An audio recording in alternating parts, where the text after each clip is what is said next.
I'm not even going to try to do the intro because, like, hey guys, big time technical problems again today. Like, it's just like all the time. Like, every time I try to use this software, it's weird because when I have my guest on tonight, it seems like we have more technical difficulties. Like, because he always kind of brings the heat. And I'm sorry it took us long to start, but we're here. And who I have with me is my friend Nathan Sizek from Voices of Orion. And we're going to introduce you guys to his friend Dean, who also goes by 7 Alon tonight. Together, they formed the Voices of Orion project.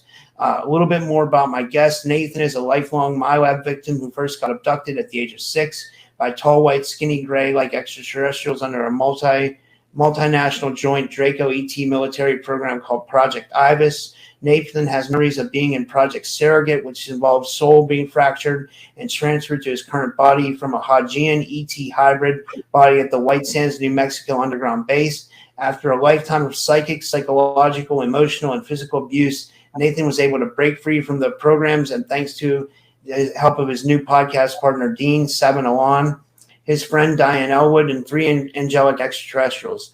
His project partner, Dean, is a talented psychic counselor, deprogrammer, healer. After his activation in 2016, became a heavily targeted individual.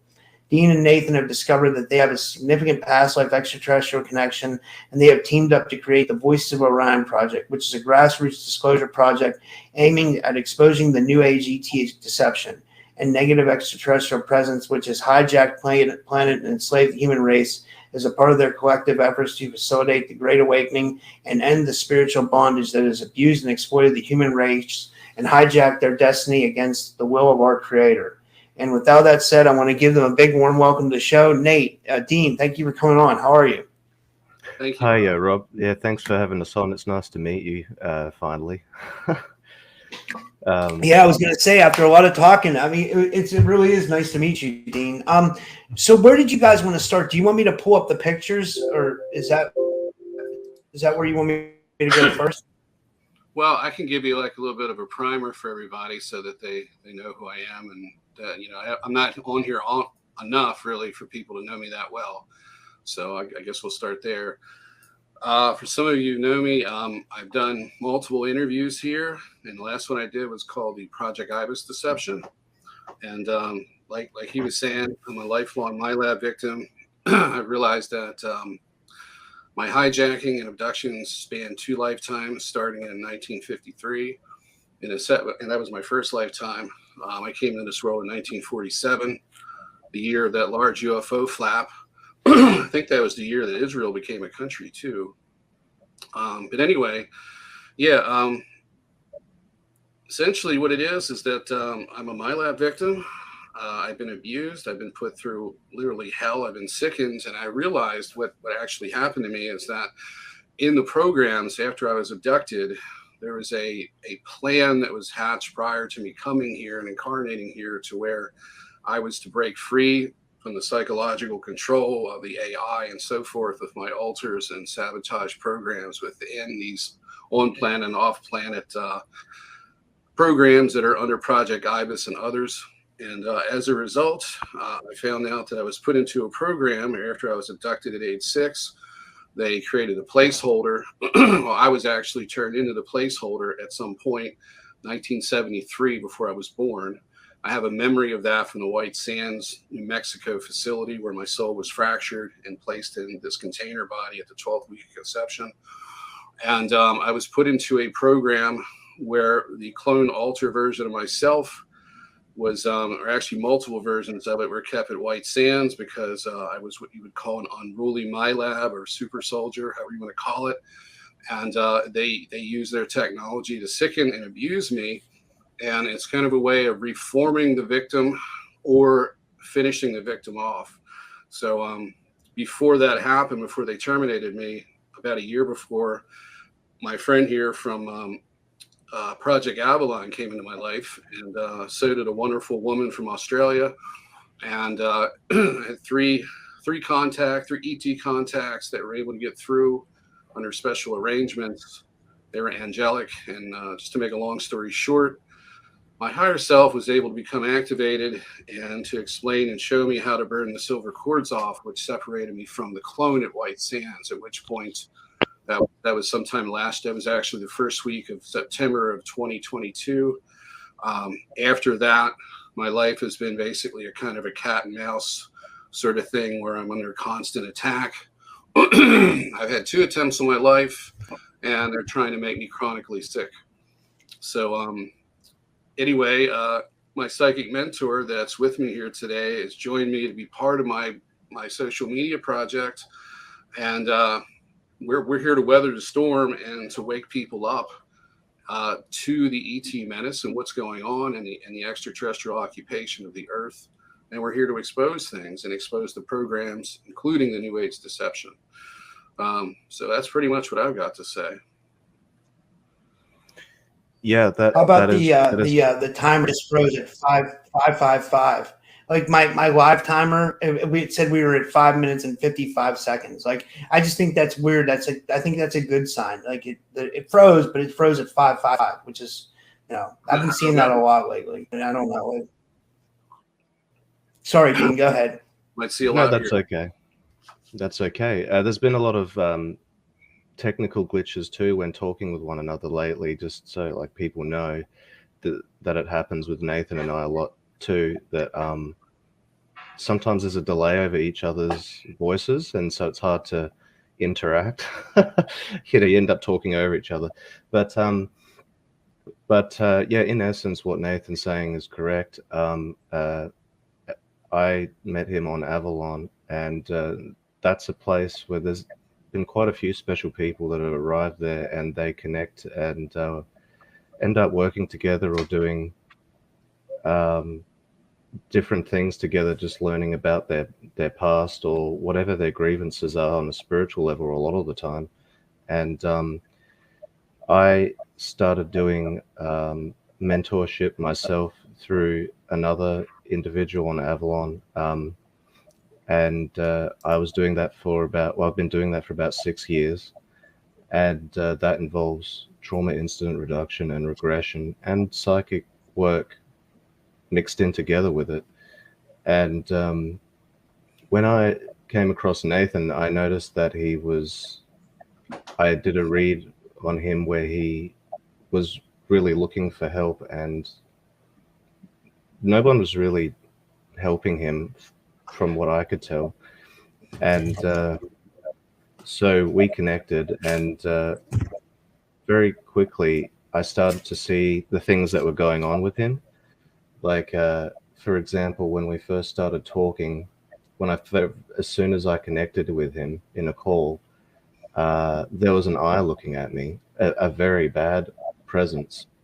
And it was looking around very confused, very much like, I suppose a lot of people can relate to this. Like if they've seen Lord of the Rings with the Eye of Sauron, did you guys notice how that thing looks around everywhere, kind of almost like curious and confused, trying to observe everything? That's kind of what happened there. It was like this strange eye in a pyramid, and it was a very dark presence, and it took a lot for me to clear it. And then as I continued to talk to Nathan,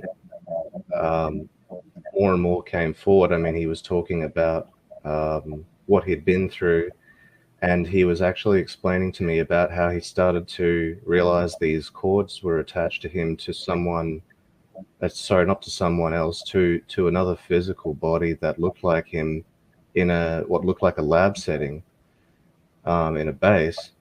And at first, just for the sake of people understanding I don't have a bias about these things, I actually told Nathan that I wasn't even sure that this was a thing that could happen, because I often have to make sure I don't have a bias despite what I'm doing, because really what I mean by that is when you don't have a bias despite what you're doing, is that I get a lot of feeling. I use feeling as part of my read, and that can be confusing for people because, you know, you have emotional biases, and then how do you discern that versus a psychic actual feeling that you get? And so I was looking at this, and he actually did have these things. I thought it might not have been a thing at first. There might have been some confusion, but no, I did start seeing it. And I went back to my mentor, and she said, yeah, these things really do happen. And I thought, okay, because I started seeing these cords, these etheric silver cords going from him to this other physical body that really did look like him, and it was in a lab setting, in a white tiled lab setting with an office chair.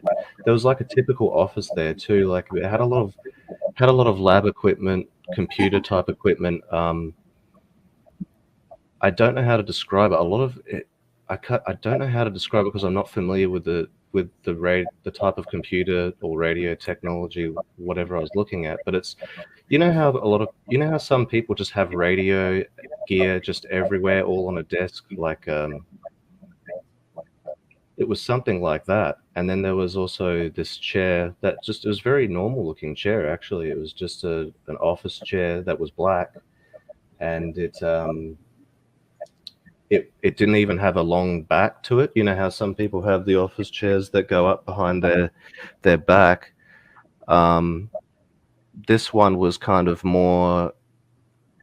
You see the one Nathan's sitting on now, it's actually a bit smaller of a backrest than that. It actually doesn't even go up past Nathan's neck.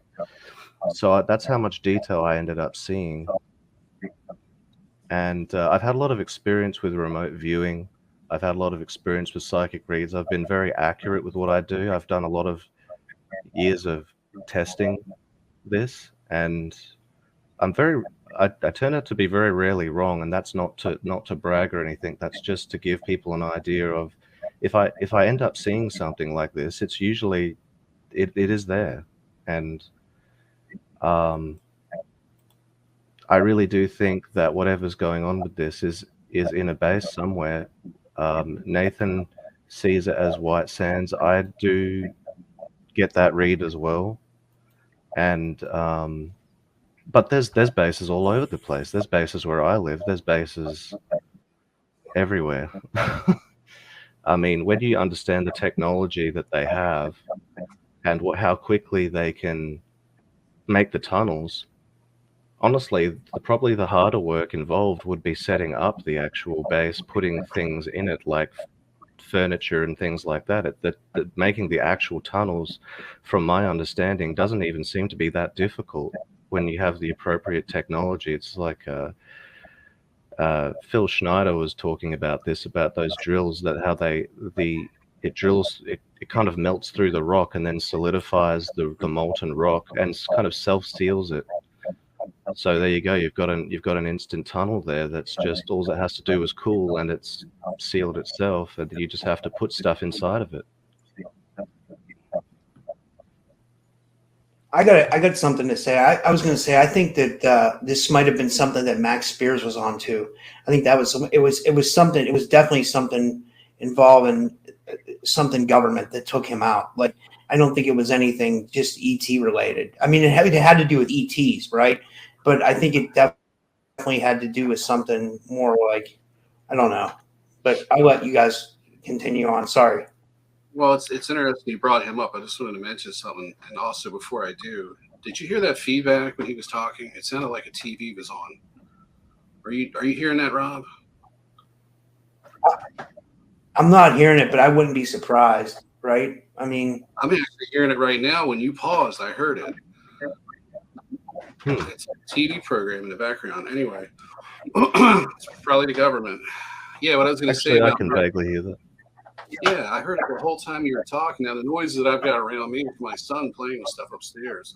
But anyway, what I wanted to say about Max Spears is it's likely that he wasn't killed for talking. A lot of these people, they know they're going to talk. They know that they're going to wake up. So what they do is they will co-opt them at a subconscious level.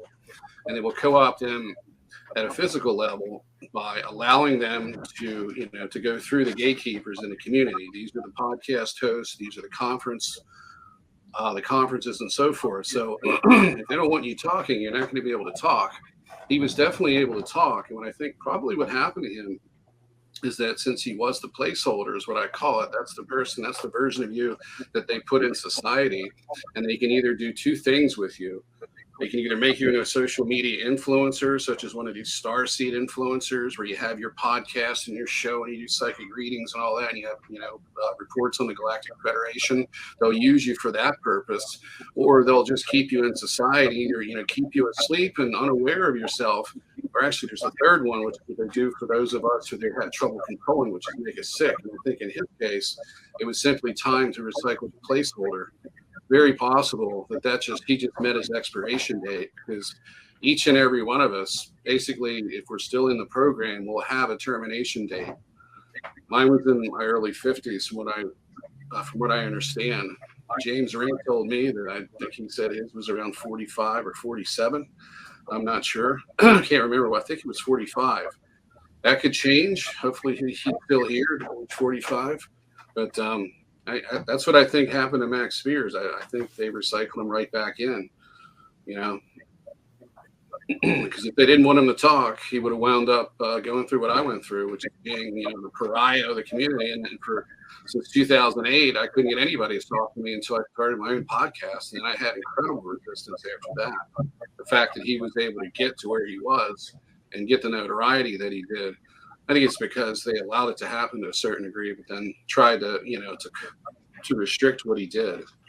Anyway, that's my opinion. So what do you guys think?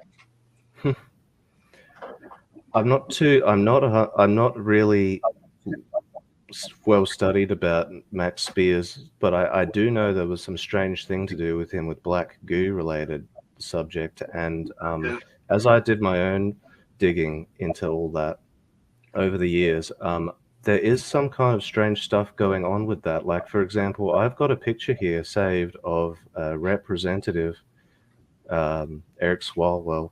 This was on his own Twitter, by the way, so I can say this. He's the one who put the photo up. And in the photo, he's got something black in his eye. And then I went to this other woman in the pictures. I don't know her name, but she looks like, I don't know if she's Indian, but she's another representative, and she had her own version of this picture. It's kind of like it's the same setting, the same day, but like they're in different positions. And in her picture, she's also got the black stuff in her eye, and the black stuff in his eye is no longer on that side; it's on the other side instead. And I thought that was really weird. And when you look into this whole black goo subject, what I found is that it could quite possibly be a nanite technology that is using magnetite graphene oxide, like some kind of a fluid, highly structured alloy, because graphene's very, very strong, as you guys know. That's why they use it. It's very flexible but very strong. And magnetite is fluid. Like if you look up magnetite, it will show you like that. You know how you see those videos? I don't know if you guys ever seen those videos of people messing with magnets, and it's like, look at this stuff, kind of like it kind of forms like a ball, and then sometimes it spikes up and down. It reacts to things, and then the mainstream tried to debunk these claims that people are finding nanites on the beach and finding nanites in their body and stuff, and saying, oh, this is just the stuff people are just showing you videos of is just magnetite. So I'm like, oh, really? So because the mainstream, these people, they like to trick you with half truths and say, look, you're just crazy. This is what it really is. But the thing is, that is what it is. It is actually, when I looked into this, on a scientific level, the science industry has actually been messing with combining magnetite with graphene oxide and aluminiums. And I found another article that was talking about how these nanites can even potentially use aluminium as some kind of a base foundation when they initially enter a subject and then discard the aluminium once it's no longer needed. I don't know how that makes sense scientifically, because I'm not a scientist doing this kind of stuff. But I know what I read, and that was very strange and interesting. And you can even find these other articles, you know, see if this comes up for anyone that's watching.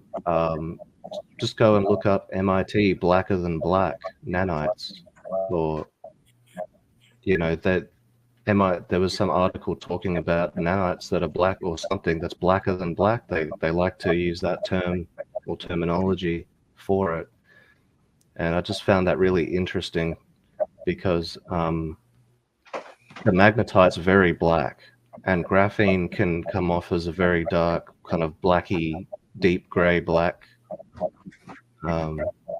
And maybe when you combine some of this stuff, that's what they're joking about, blacker than black. You got black on black, graphene and magnetite. I don't know, but it's something very worthwhile pondering, because, as you guys know, why dismiss this stuff? Why? I mean, if it's not real, then we should all the more reason to look into it more to make sure that we're not mistaken. But from my understanding, it certainly seems real, and my partner and I have had experiences with that, like with our own journey and what has happened to us. And we haven't had the jibberwocky, whatever you want to call it, because I don't want to set off the algorithm, but we didn't have that. We didn't have the prick, and we still have all this stuff in us. We get all these metals out. As a matter of fact, a few years back, we went into this like a massage place, and they have these machines there called they're called ion array foot spas, and it seems to be a Chinese technology. And what it does is you attach these infrared. It's like an infrared belt to you. So some put them around your wrist or your ankle. Some, like the one I have at home, you have a big infrared belt that can go around your waist. And when we did this a few years ago, my partner and I, the first time, trying to figure out how to beat this mystery illness that both plagued us at the exact same time with the exact same symptoms almost. We go along and do this thing. And we sit there for about 30 minutes, and what this thing does is it uses negative and positive ions, mostly negative ions, to kind of electrically pull out things through your feet. And by the end of it, the lady came and looked at what had happened, and she was freaking out because she couldn't believe how polluted the water was, in the sense that these things often get polluted. It's just the way they work. Sometimes they look a little rusty at first, even if they're not pulling anything out of you. It's just the reaction with the ions in the water. And but then stuff really does start to come out of you that's completely different, especially if you're as bad as we were. The foot spas went black, like they actually went completely black, and we couldn't see the bottom, couldn't see our feet in it. There's just all this black stuff all through it. And when we were looking at the chart, this is apparently a lot of heavy metals that was coming out. And so, interestingly enough, like a few years later, we have our own, and we are doing it now because sometimes this still seems to play up. It's like this stuff is still in us, and we actually took photographs. I mean, I haven't given them to you, Rob. Maybe I should have actually, but we've got photographs of like little metal particles that I even put on my finger. I put it on my finger and took a picture, and then I pressed my other finger against it, and the metal just disintegrated. And this has happened so many times to us. I've even emptied it out in the bathtub, the water, and there's all these metal particles, like so many of them, just sitting around the drain. And I'm just in disbelief, and I'm just thinking, I keep doing it. I keep touching them because I'm thinking, is this real? you know, and then they disintegrate.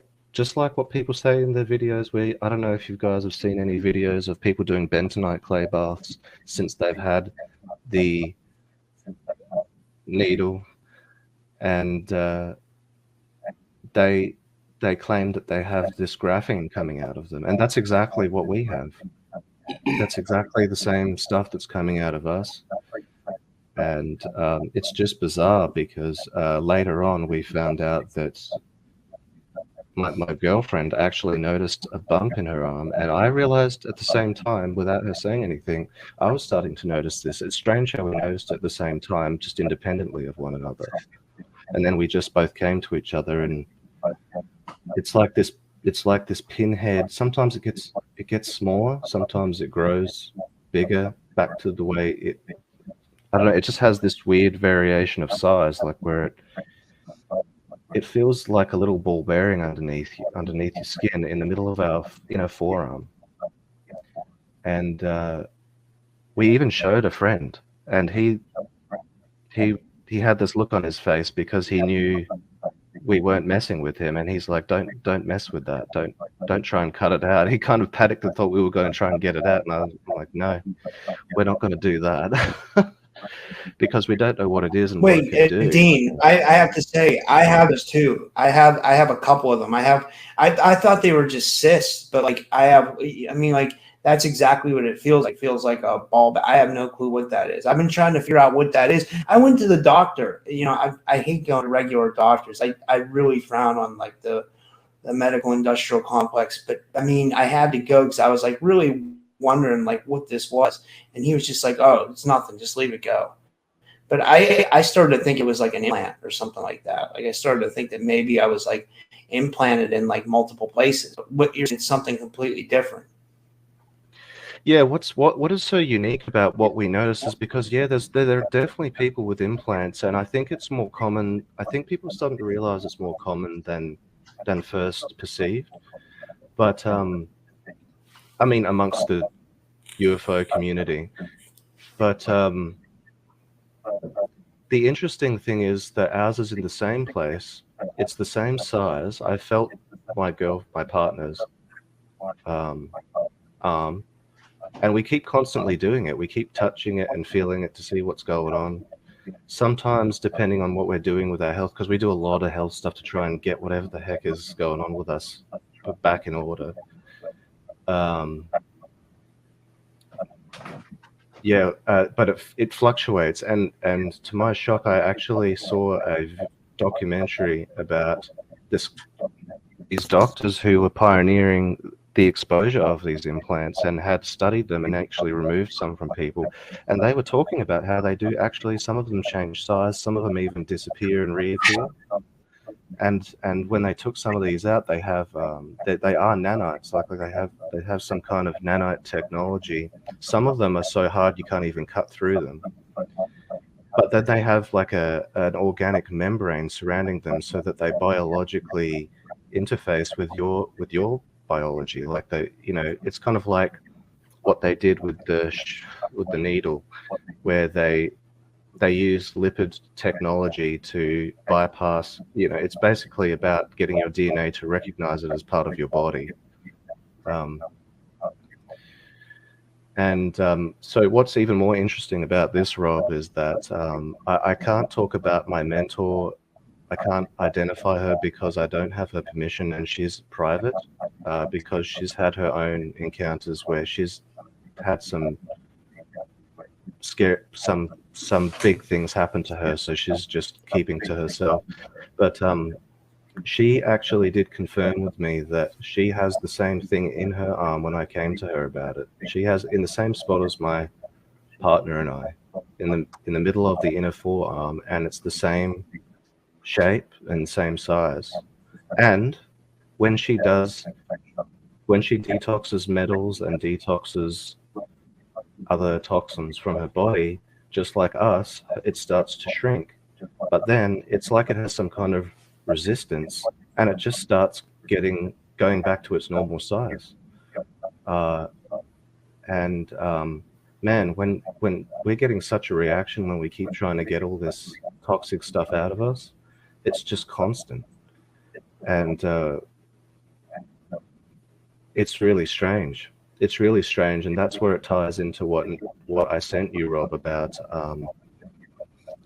this dragonfly drone technology. I can share my screen. Yeah, let me share my screen. I mean, I'm already sharing, but I'll add the photos. By the way, guys, give a shout out to Eve Lorgan's in the chat, UFO legend. If that's the real Eve Lorgan, but I think it is. Like, Nathan told me about Eve. She's a nice lady by the sounds of it. Hi, Eve. I'm thankful that you're here. Okay, can you guys see the picture? Yeah, there we go. Well, that's the first one. Let's just get some of those out of the way, then we'll go right to the stuff that he was talking about. That red circle, that mountain range. If you look to the right of that mountain range that's circled, that's the White Sands Missile Test Range installation. That's the above ground surface part of the base, and there's a visitor center there. Behind it, on the west side of it, is where the underground installation is, underneath that circled mountain range. That was from memory. Now, when I was telepathically threatened and interrogated by the corporal, that's what he identified his rank as, and this was all telepathic. It was the day before I burnt off the silver cords. He identified himself as being stationed at White Sands, and so did a female reptilian that I'd spoken to prior to him. And he showed me, well, he and I had a discussion that lasted quite a while, and he said to me, he says, if you answer 2 questions or so that I have, I'll answer some of yours. One of the things that I had asked him is where he was, and he said he was at White Sands, and what he did is he showed me his house, and I suddenly started seeing this house, and it was like a creamy yellow color, which I thought was odd for the area. But it turns out that there is houses, and I've kind of found where he lives at. Right behind it, if you go west behind there, you can see it looks like a shaded in area, and there's little symbols and so forth. That is a series of it's like one big city area, and there's multiple names for it. I think one's Los Pablos or something. I can't remember, from looking at it earlier. But he lives in a neighborhood that's on the west side of that whole development area, and his house literally backs up to the desert. And behind his house, you can see the mountain range. So, Rob, if you can go to that second picture, the one where the street is, it's got mountains behind it. Let me see if it's. Oh, that's something wrong. That's the wrong one. It went to a video. Let me see here. That's the drone. Yeah. Just bear with me, guys. Like, we're gonna go over all this stuff, but like Nate wants to show you this house first. Like, it's moving slow, but it'll it's a great slide. Oh, there it is. That's the back of the house, right? That's the mountain range. Yeah. There's a series of streets or neighborhood streets that are up against the edge of this development area. And he told me, he said, I bought a new house. Because I said, well, whose house is this? Why are you showing me a house? And he says, that's the new house that I bought. And he says, that's what you get for serving the system, and what you got is what you get for fighting against it. So behind that house was a mountain range. So I can tell that where that house was, judging from the height of the mountains, you can see how to the right they get lower. The ones to the left are the higher ones, but his is further south than this house right here. Now go back to that one that showed the house. Wait, I just got a question. Like, this dude has a parking lot in the back of his house? That's insane. Like, who's coming to this house? Like, you know what I mean? Like, well, that's not his house, and I don't want anybody to think that it is his house, because I don't want anybody to stalk someone if they could ever find it on Google Earth. But if you go at the end of that street, there's a guardrail, and when you build like suburbs like that, they'll end a street like that. So that's just that's all public land behind the house. That's not owned by the homeowner. But what it is, when they add to that, they'll remove the guardrail, and then they'll add more streets, and they'll finish the development. They could probably, I don't know how close they can get to the mountains, but they've got room to expand a lot more than what it is. So go to that next picture with the 2 houses side by side. Wait, let me see. There we go. Yeah, now his garage was on the right-hand side. It's very similar to the house on the left. He didn't have any landscaping, and he had that lava rock, which is something that's very popular out there because you have to water your lawn to grow grass. It just simply doesn't rain enough. But it was a house just like that, maybe a little bit different, but it was on a slight incline just like that. It had the same garage and everything else. I don't remember what the front of the house looked like as far as the window configuration, but it didn't have landscaping, and it was a new. I could tell it was a brand new house, or relatively new, and he hadn't done anything with it landscaping wise. But he said he lived right near the base, and all you have to do to get to this area is drive right through that mountain pass that's just west of the base, and there you are. So he probably commutes into the base, and he probably parks at the surface level base, and then goes down an elevator shaft. But there's a lot of personnel down there that, you know, connect either through spacecraft or they use MILAB shuttles that interconnect all the bases. And there's plenty of people down there and entities that don't come up at all and stay down there. So you could have an entire city below that mountain range. And it is a huge base. I have memories of like really huge hallways where you could put 4 semi-tractor trailers, like 2 wide and 2 high, literally, and have enough room. And some of the hallways are much, much smaller and more conventional sized. There was one I remember that ended at a doorway to a cavern system. And, you know, you just go right through the metal door and you're into a trunk passage of a cavern. And on the outside, there's a security camera aimed right at the doorway where you were standing to get in it from the cavern side. So you think about it. I mean, this guy he had AI implants. He was controlled. He supported human extermination, human depopulation. He supported every of the Orwellian agendas that the elites have. And he admitted a lot of things that I had already suspected and knew about. But I mean, if you think about it, these people are literally living in a neighborhood amongst regular people. So none of these people really understand what they're living next to. They're living next to a human monster that's been augmented by the U.S. military, by the Dracos and other ET groups. And this guy is living amongst everyone, hell-bent on human extermination and just, you know, committing acts of evil. I mean, he bragged about his house. You know, I mean, what do you get for selling your soul? A McMansion? That's something a friend in my Telegram group said about it. He said he basically commits horrible acts of it, horrible atrocities to live in a McMansion. Then he brags about it. He's got a cookie cutter house, just looks like everybody else. But he thought that he was so special by following orders and looked down upon me that I didn't. Well, I'll never serve their agenda. I'd rather have them kill me and torture me than give them 5 minutes of servitude. So he can go to hell, in my opinion. Yeah. And he will be. That's interesting. Should I go to the next pit and the next image? Let me see. Yeah, we're finished with those. I just wanted to show where the base actually is because people don't know where it is. It's in that mountain range. That's not where they test the munitions at. They test the munitions in the valley area, the flat area, and the mountain range is a much thicker, you know, strata or rock. So it's safe to put an installation like that deep underground. It also gives it a lot of coverage for, you know, natural disasters and so forth. And it keeps people away from it. There's not a lot of people walking in the mountain range. They're more or less on the flat areas in the city. Hey, I wanted to say something important about your experience, Nathan, that I wanted to correlate just for people to listen to. When I was doing this work with Nathan to connect with who was psychically interacting with him, there certainly are people that are trying to deceive him. He has beings that are trying to help him, that are familiar with him, that appear to be from another world that he could consider home.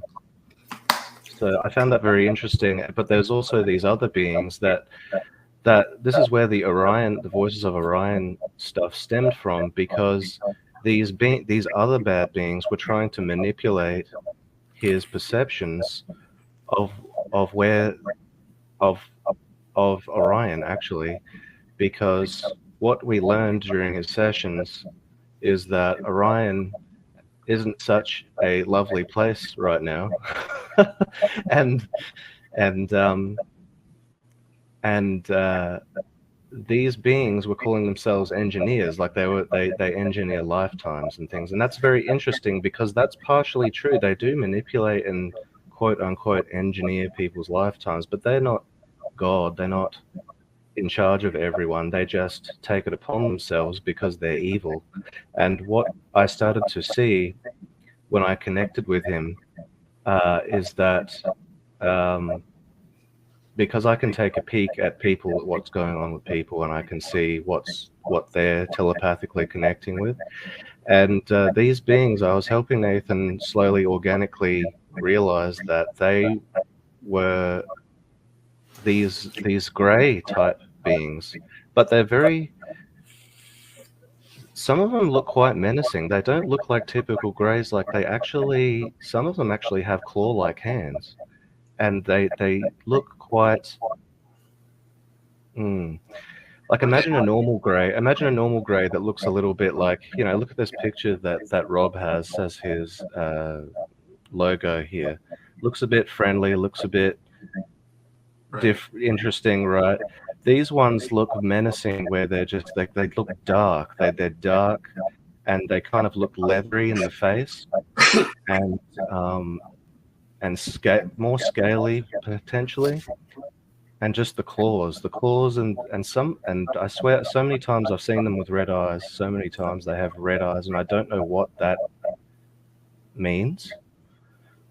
But I got a question, Dean. Like, I have a friend. I don't know if you guys ever saw him on my show. He goes by Haujean Malone. Like, he has a website. He calls his website the OrionLines.com because he says he solved the Nazca lines, which he thinks they go to Orion. Like, okay, he has a whole theory. He's uncovered a lot of good stuff, though. I mean, like but like what he says is like basically kind of confirms what you're saying about these beings. Like, he thinks that the most of the evil's coming from Orion. Like, I don't want to speak for him because I don't want to you know what I mean? I don't want to butcher anything that he might say, but like he has like, he thinks that it's coming from Orion, that's where these evil beings are coming from, if that makes any sense. It absolutely makes perfect sense to me. As a matter of fact, I agree with him, and I used his website just to subtly show Nathan. I didn't want to put thoughts in Nathan's head, and because the stuff that I do, I've been trained not to front load people, or try as much as possible not to front load people and put words in their mouth. So I sent Nathan Haujean's website because my mentor, her mentor actually was on Avalon and said, "Hey, take a look at this. I want you guys to take a look at Haujean." Well, he didn't say this, but he basically implied for people to take a look at Haujean's website because it was quite important. And I was looking at it, and it's like I'm just got to be straightforward. Like I don't fully agree with everything that's on what that Haujean presents, and that's no disrespect to him. That's actually the opposite. I respect his work a lot, and it really helped me see what is going on with that, with the Orion side of things, because he is right. Why does NASA have Orion in their logo? Why did the Space Force take it out? I am in support of what Trump had been doing and still continues to do. And I firmly believe he is here to help remove a very, very deep and dark threat that I don't think people fully understand, just the scope of evil that is contained within this subject. I agree with Haujean. I really do believe that there are Orion extraterrestrials that are influencing. They're satanic, and I believe that they work with evil Anunnaki. I don't believe all the Anunnaki are evil. I think there's just some that broke off and decided to be evil and actually wage a war against the good Anunnaki. And I think that the Orions sided with the bad ones and practice satanic practices, and which includes torturing and anyone, including children, especially children. And they do the harvesting too. They do the harvesting. Yeah. We don't have to say the word because like the word might get triggered. The A word, I think you know what I'm talking about. Like right. Yeah, of course. But that's a big thing. I think everybody in the chat knows what we're talking about. Like it's the where they torture someone and they stir up a lot of fear to produce a chemical, and then that chemical they drink it. And I mean I don't know what they do with it, but that's what I would guess. I don't. Yes, and you see this template that you have up in the background. You see that letter that's in the background that we won't say in case the algorithm gets triggered. It's unbelievable that it's unbelievable the letter can trigger it. It's so stupid. But the 17 letter, I firmly believe, because I've experienced a lot of things being involved in this kind of subject the last 6 years, helping people dig and being part of communities to do with the 17 subject.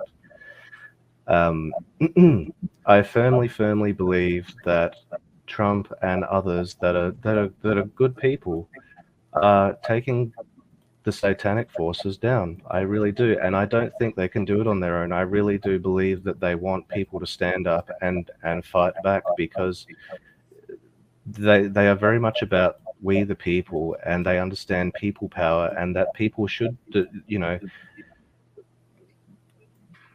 not to put anyone down, like say that they're an average person, because what does that even mean? But I truly believe that they believe in the average person, like that that true power comes from the collective, and that we should be working together. And so someone explained to me, like what Haujean is saying. Sorry for fumbling my words, but why is Orion not in the Space Force logo? Why are the star systems that they've chosen to put in that slightly different? Because I believe that they're bringing the whole secret space type subject to the mainstream slowly, and integrating it with society, the public mainstream society, however you want to put it. And I think NASA, because of Project Paperclip and all the Nazi stuff, I mean, I think they were working with the bad side, because I think there's a secret war going on that's not so secret anymore, and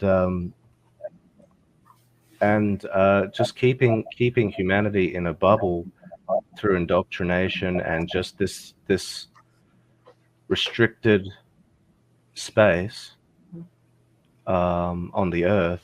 I mean, it's been kind of working in a sense, hasn't it? I mean, people don't want to accept that there's stuff out there. Not everyone. There's lots of people like you and Nathan and I, and lots of people out there that are starting to understand all these things and what's going on right above our heads and even below our heads, and in between. But it's just quite mind-blowing, isn't it? It's quite a magical thing to realize. If you're coming from the perspective where you've just, say you're someone that grows up and you're like, yeah, I love space stuff, I love science fiction, quote unquote, I love fantasy. Well, the truth is stranger than fiction. And what you start to realize when you read enough, when you talk to enough people and share experiences and just talk to people, is that the fiction that they create is in many ways a watered down version of reality. Like all this stuff in some aspect is actually real in a much more significant way. Can I say something, Dean? Real quick, I got to get this out. I was gonna say, like, and Nate knows this because I've talked to Nate about this. Like, I think like there's a lot of like good stuff being brought out by the. Oh, what happened to Dean? I don't know. He went out. Hold on, let me see if I can. Oh, there he is. Hold on, I'll bring him back in. Hold on. Hi guys, that wasn't anything mysterious. I actually just fumbled then. That was my bad. Sorry. Okay. So go ahead with your question. Sorry about that, everyone. Yep. You with us, Dean? Yeah, I'm here. Can you hear me now? Yeah, I can hear you. I don't know if he's there. Okay, sorry guys. I think we're all good. Oh, okay. What I was saying was, I think that a lot of good stuff's being brought forward from the skeptical community, but I think they're a little bit too cynical. I don't think they're really skeptical. I would say it's more cynicism, and I'm not going after anybody because I'm not even going to mention the channel name, because I think they think that everyone's like fake, or they think that. So like, in a way, like I love that you guys are kind of like in the middle where you actually believe and know that a lot of this stuff is going on, because I think that's important, because I think once people come to the realization that there is a lot of stuff going on and there's a lot of real, but then there's also a lot of disinformation as well. So I think that the skeptical community is good for that, but at the same time, they're a little bit too skeptical, or almost the point where they're not skeptical, they're cynical. So it's almost doing a little bit of harm. You know, I don't know. Well, here's the thing. That's what I love that you bring that up. Can you hear me okay now, Rob? Yeah, cool. Because just so everyone knows, I was trying to explain when I came back in that before I get to the point. Yeah, that wasn't anything mysterious that happened with me when I disconnected. That was I just fumbled and I accidentally clicked on a tab, so I had to reconnect. But the whole skeptic subject, I have thought about that a lot, and it's like there's a difference between being skeptical and being a skeptic, because when somebody else said this, and this really sunk in with me, is that when you become a skeptic, you develop a bias towards skepticism, whereas if you're just someone without a bias that's being skeptical about a subject, you're just observing and analyzing what makes sense, what you're trying to piece together something logically. And skepticism is healthy because you don't want to be a sucker and just believe everything that's told to you. But once you enter into the realm of being an actual skeptic, it's like then you start developing this like, okay, I'm not going to give consideration to the possibility of this. It's almost cynicism, Dean. It's like cynicism. Yeah. Like it's like exactly. like they don't want to believe anything. Like it's like I don't know. You're correct. You're correct. I fully agree. Yeah, it gets to a point where they just start to. I've experienced this. People just start dismissing. It doesn't matter what you say. You can even I have sent proof to people about things that are so skeptical they won't even read what I am showing them, and then they will go back at me and start saying all this negative, like the whole crazy thing, the whole okay, yeah, because you know what you're talking about because you're so qualified to understand these things. This kind of ridiculous behavior, and it's like, well, what are you talking about? I'm linking you an official document. You want to be a skeptic, but you won't even read an official document because it proves my point. So that's just, it gets to the point of narcissism, really, and it's just absurd. It really is. Yeah, I agree. I think that's really well said. I think that's a good point. What do you think, Nate? Well, last night and the past 2 nights, I was watching the Truth Seekers podcast, and that's when you actually one of the ones you were thinking of, Rob. But I want to bring it up because there's something positive has happened with that. He is connected with Sarah Adams, Max Spear's ex-girlfriend, and she actually proved to him that she has psychic ability. She was able to modulate his heart rate.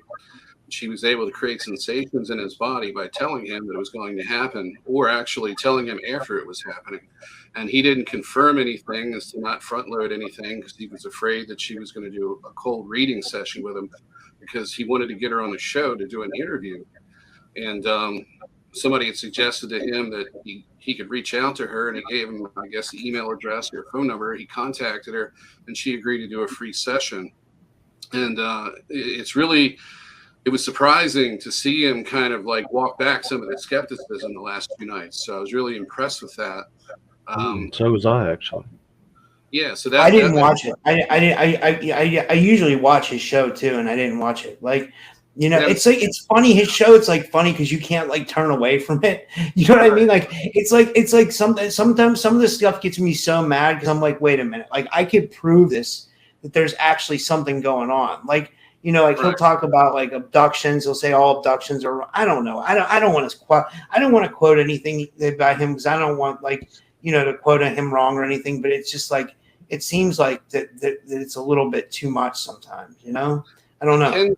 I think he's one of the reachable people because he's very reasonable. He is a little overly skeptical, and you become cynical after a while. And I think you kind of paint yourself into a corner when you do that. And if you're not careful, which, you know, a lot of people aren't, they get on this.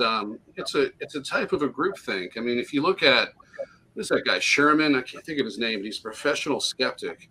None of these professional Michael Sherman. Yeah, Michael Sherman. He almost never questions the government's official story. It's as if you become a professional skeptic, your job is to back up the official story. It always gets me when Steve, for example, will cite the FBI as being a valid source of factual information when nothing could be. I mean, it's the total opposite of that. There's no evidence to suggest that the FBI is honest at all now. So, yeah, agreed. When have they ever been? When have they ever been honest? Like, never. You know, Probably never. But he's referring to Phil Snyder, and Phil Snyder produced very accurate information. He was friends with Truman Cash, author of 2 books that I know in Project Avalon. Me too. So, yeah, and they're saying that the man literally cut his own fingers off because he has some sort of self-destructive mutilation fetish, and then that he had gotten cancer because he was sleeping on a bed where he kept, like, I think, depleted uranium or some type of radioactive material under his bed frame. So he was supposedly sleeping on basically a big pile of radioactive material. And, you know, it sounds absurd. It sounds ridiculous. And anyone who would be that sick would not be able to do what he did. You would get discrepancies.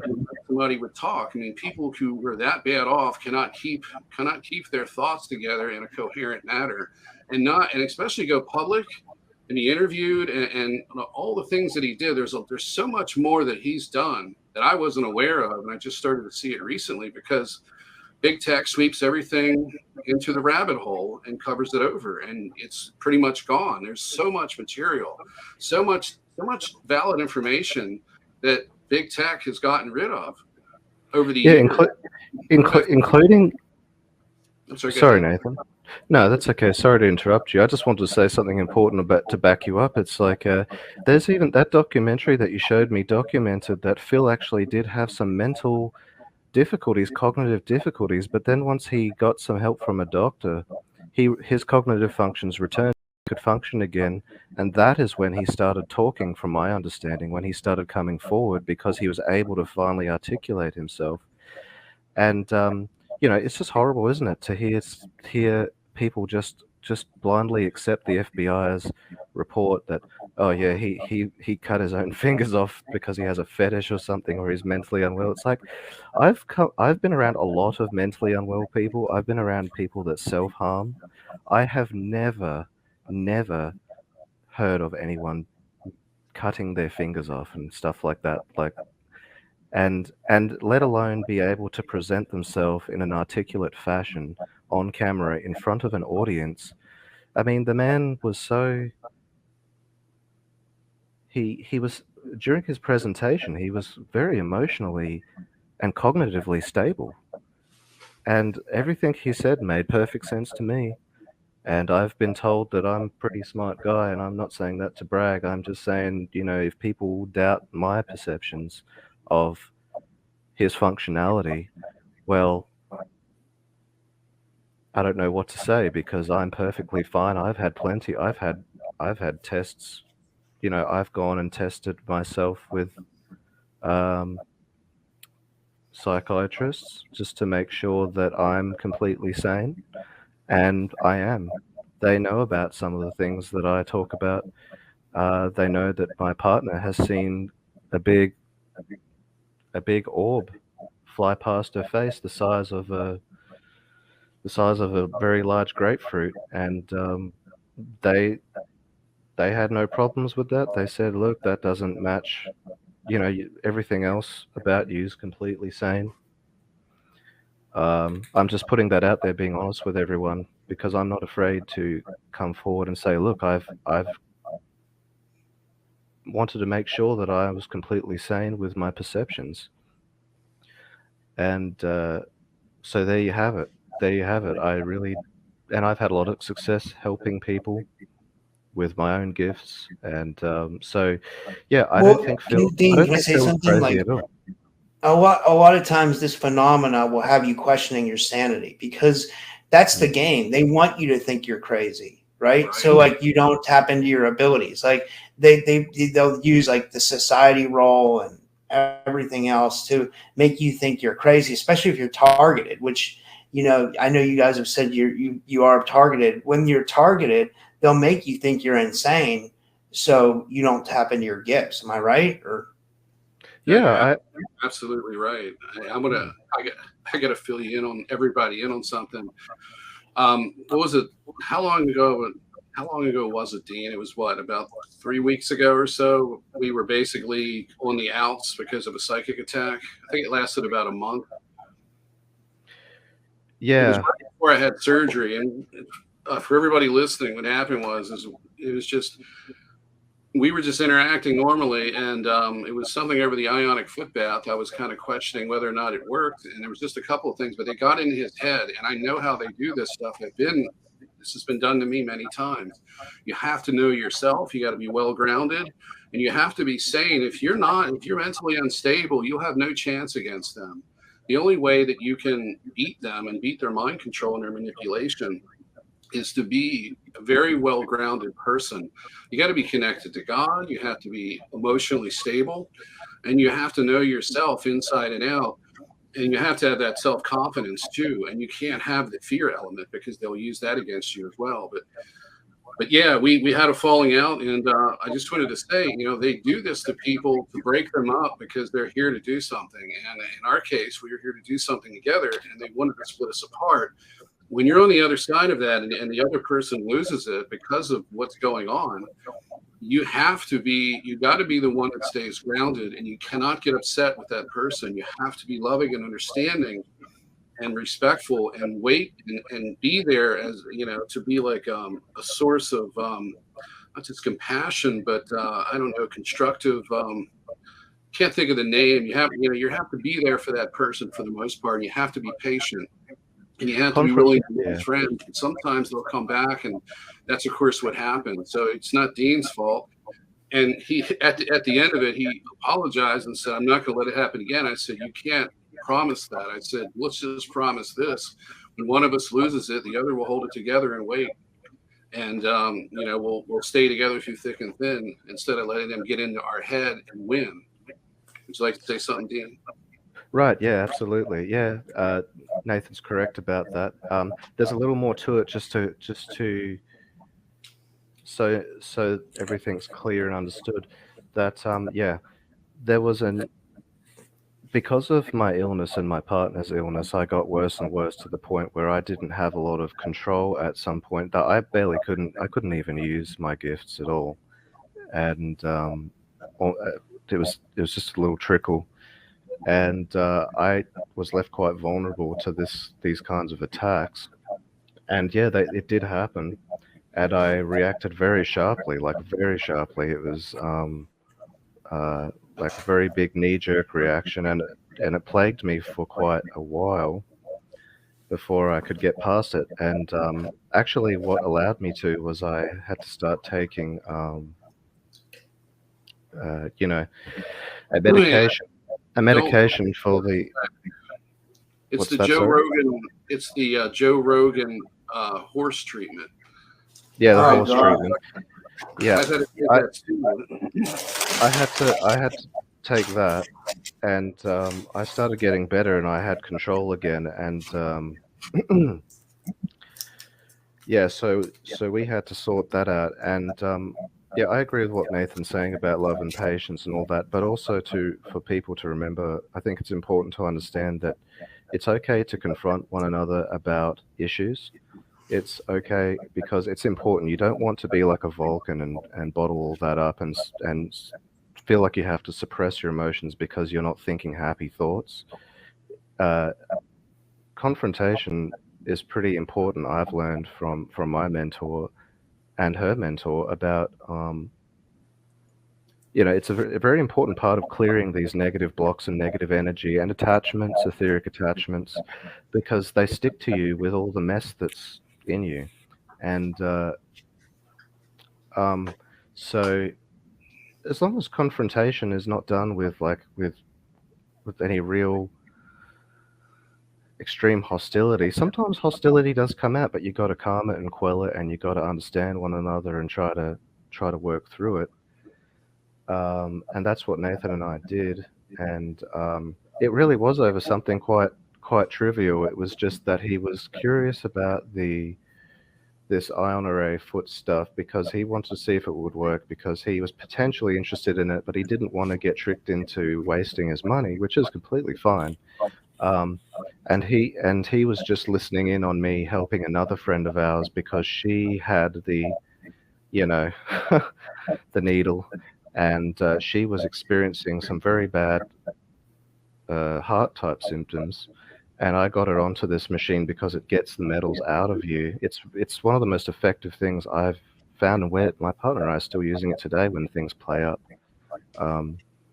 And she was on that along with potassium iodide. This individual, that's our friend, I got her on potassium iodide to detox the radiation as well. It's also an antifungal potassium iodide.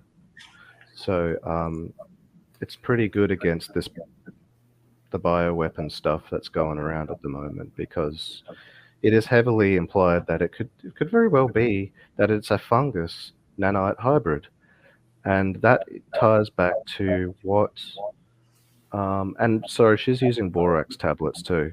The borax tablets are quite good, and that ties back to this whole dragonfly thing that Rob actually has up on the screen, because what that's all about is one day I was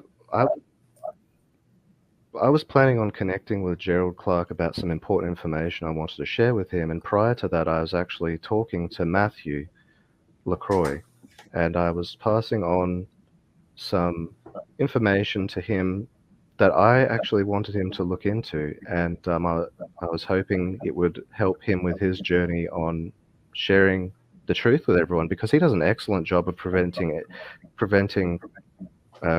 evidence. I really like how he does his work, and he seems to be working quite well with Gerald Clark, and I was observing both of their work, and they were doing very similar work, and I was very impressed with Gerald's scientific understanding of things, the electrical engineering side of things, and how he incorporated it with all the cuneiform and what was being said and shown on various artifacts around the world. And then I was very saddened to hear that he had passed, and then and he died of cancer. And then so not a while after that, a video pops up that Krista, his wife, put together because she wanted to come forward about the possibility that he was targeted, because she believes he was trying to tell her this in his own way. And then she starts talking about this dragonfly that came up to them that was strange, and she implied she perceived it as it could have been mechanical, and it was either her or Gerald that perceived this, or both of them. Like you say, Rob, I don't want to put words in her mouth. But when I tell my partner everything, because she's isolated from people. She's so sick that she can't interact with people really. She's just at home. And so I'm keeping her in the loop. And when I told her about Krista talking about this dragonfly incident, she looked like she'd seen a ghost. And I just looked at her and thought, because my girlfriend, by the way, has an eidetic memory, a near photographic memory. She was very gifted, very, very gifted. She skipped a grade, got put in the gifted class even after skipping a grade, stayed behind an extra year at school by her own choosing just to study more.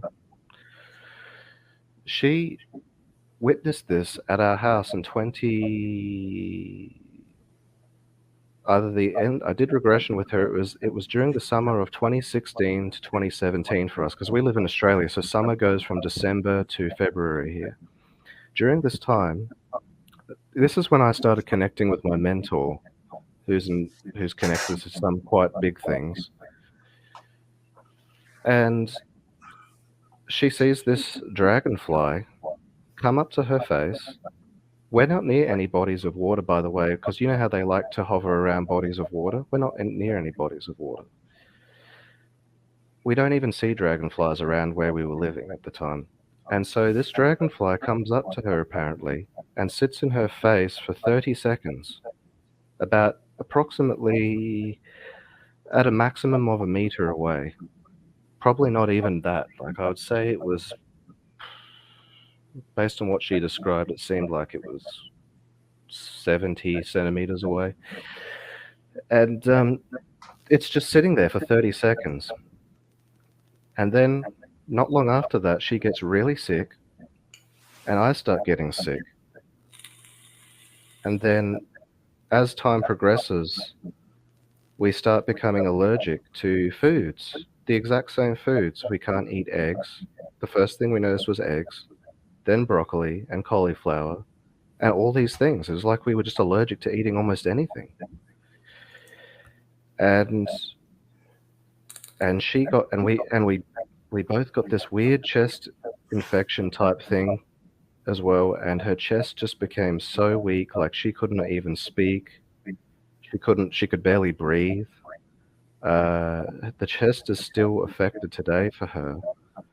She's improving with all the things we're doing along with myself, but the chest is such a struggle to get back to 100% to the point she just whispers. And she runs out of breath so quickly. She has to be careful sometimes.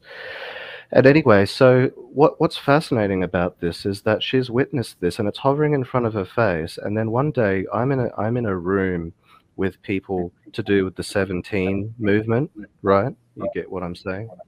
And we dig on stuff and provide information to be disseminated by the greater public. And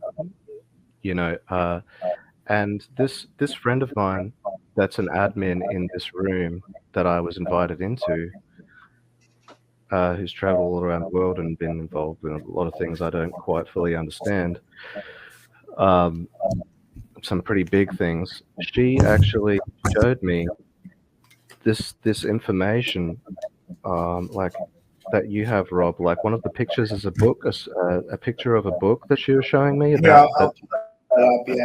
This one. Yeah. She showed me this and was showing me, as I was telling her my story about what happened to me and my partner, and she's showing me how real this stuff was, because based on what Krista told me and my partner told me in the regression I did on my partner, I was just creating a hypothesis about the reality of this, and I started creating this hypothesis that, okay, this thing may have been in my partner's face and dispersing some kind of bioweapon, and maybe it got me as well. Maybe it's got Gerald. Maybe that's what, because Gerald had very similar symptoms to what we have, and I'll get into that more shortly. And I'm glad Krista's okay. I don't understand how she's okay, but I'm glad she's okay. And if this is what's happened, but these drones are real. And so not only does she show me this booklet that describes this stuff, there's different bug drones. She showed me a video that's on YouTube that I've also linked to Rob, where this guy is actually officially, you can look him up. He represents this. He's doing a lecture on this technology. He's in an official position to lecture about this technology because he's involved in it. And this is really big stuff, as in he is talking about how not only they can make robotic drones that imitate dragonflies and other bugs. The dragonfly is specifically used for suburban environments to either surveil or even attack a target discreetly. And my jaw dropped because he's talking about it and I'm listening to it, and he's saying exactly what my hypothesis was. He's saying that they have an undercarriage that can contain a bioweapon that can kill you fast or kill you slow depending on what they want. He literally says this. And not only can they make the robot ones that imitate the movement of a dragonfly and behavior of a dragonfly perfectly, they can even just hijack an actual organic dragonfly with mechanical components to fly it around. And I'm pretty sure he says in the video, because I've watched it a few times, that he said they can even install an undercarriage in the biological dragonflies as well. So essentially what he's implying to me is it doesn't matter if they use an organic dragonfly or a robot one, they can do the same thing. They can fly, and they use them to navigate with agility in suburban environments. And what a perfect way to poison someone, because you can't see. This is another thing where my jaw dropped, Rob, is that if they're hovering in front of your face, you're just thinking, okay, this stupid bug's just in my face. But go watch the scene from a movie called Gamer with Michael C. Hall and Gerard Butler. And there's a scene near the end where Michael C. Hall is gloating to Gerard Butler that he is controlling everyone with nanites, and he dusts this talcum powder in front of Gerard Butler's face and goes, "See this?" Basically, he's saying the nanites are 100 times finer than talcum powder. You can't see them; they're invisible to the human eye. So you can get infected by these things without even knowing. This dragonfly could be sitting on your face, and you couldn't even tell that it's spraying something into your face. I saw one get close to me like almost twice, and I remembered what Nathan had told me, or what you had told me. I know I talked to both of you about, like, over email about this exact topic, and it was weird because the other day I was in like a store parking lot, and I noticed one, and it was like 5 feet from me, and I'm thinking in the back of my head, I'm like, get the fuck away from me. And I noticed it, and it noticed me, and it just flew away. Now, I don't know what I don't think that I'm like, I don't give myself that much credit. I don't think I'm some person that they would want to take out. I really don't. I don't think that at all. Like, but I was thinking maybe they're just doing this to infect normal people. Like I don't know. Maybe it's like a more sinister plan. You know, like maybe something bigger is going on that we don't know. You know, like. Yeah, well, or maybe it's just for surveillance, right? Or what? I don't know. Well, no, you're correct in both of those, in what you're thinking there. As in, they can be used for surveillance and just for that, but also to poison people. It's very interesting. This guy actually talking about it. I couldn't believe that this friend of mine actually had the knowledge of this. And just linked me the video. It was just on YouTube, and I'm like, oh my God, it's just right here. It's this guy. You can even look him up. He's like an official guy, Dr. Giordano. Georgetown, Neurotechnology and National Defense with Dr. Giordano. It's absolutely mind-blowing. And it really is. Yeah. And so where was my thought process here with all this? Sorry, I didn't mean to interrupt you. I'm sorry. Oh, no, you didn't interrupt me at all. No, you're fine. It's just sometimes I get a bit of a foggy brain, goes in and out. Still sick and everything. But, all this stuff is insanely real. And if people have listened to much of the things that Trump says, because Trump goes around doing a lot of rallies, a lot of talking. I know it's a lot to listen to, but he says some very interesting things sometimes if you pay attention at the right times, and he talks a lot about the invisible enemy. And I actually believe he's talking about a bioweapon that involves nanites.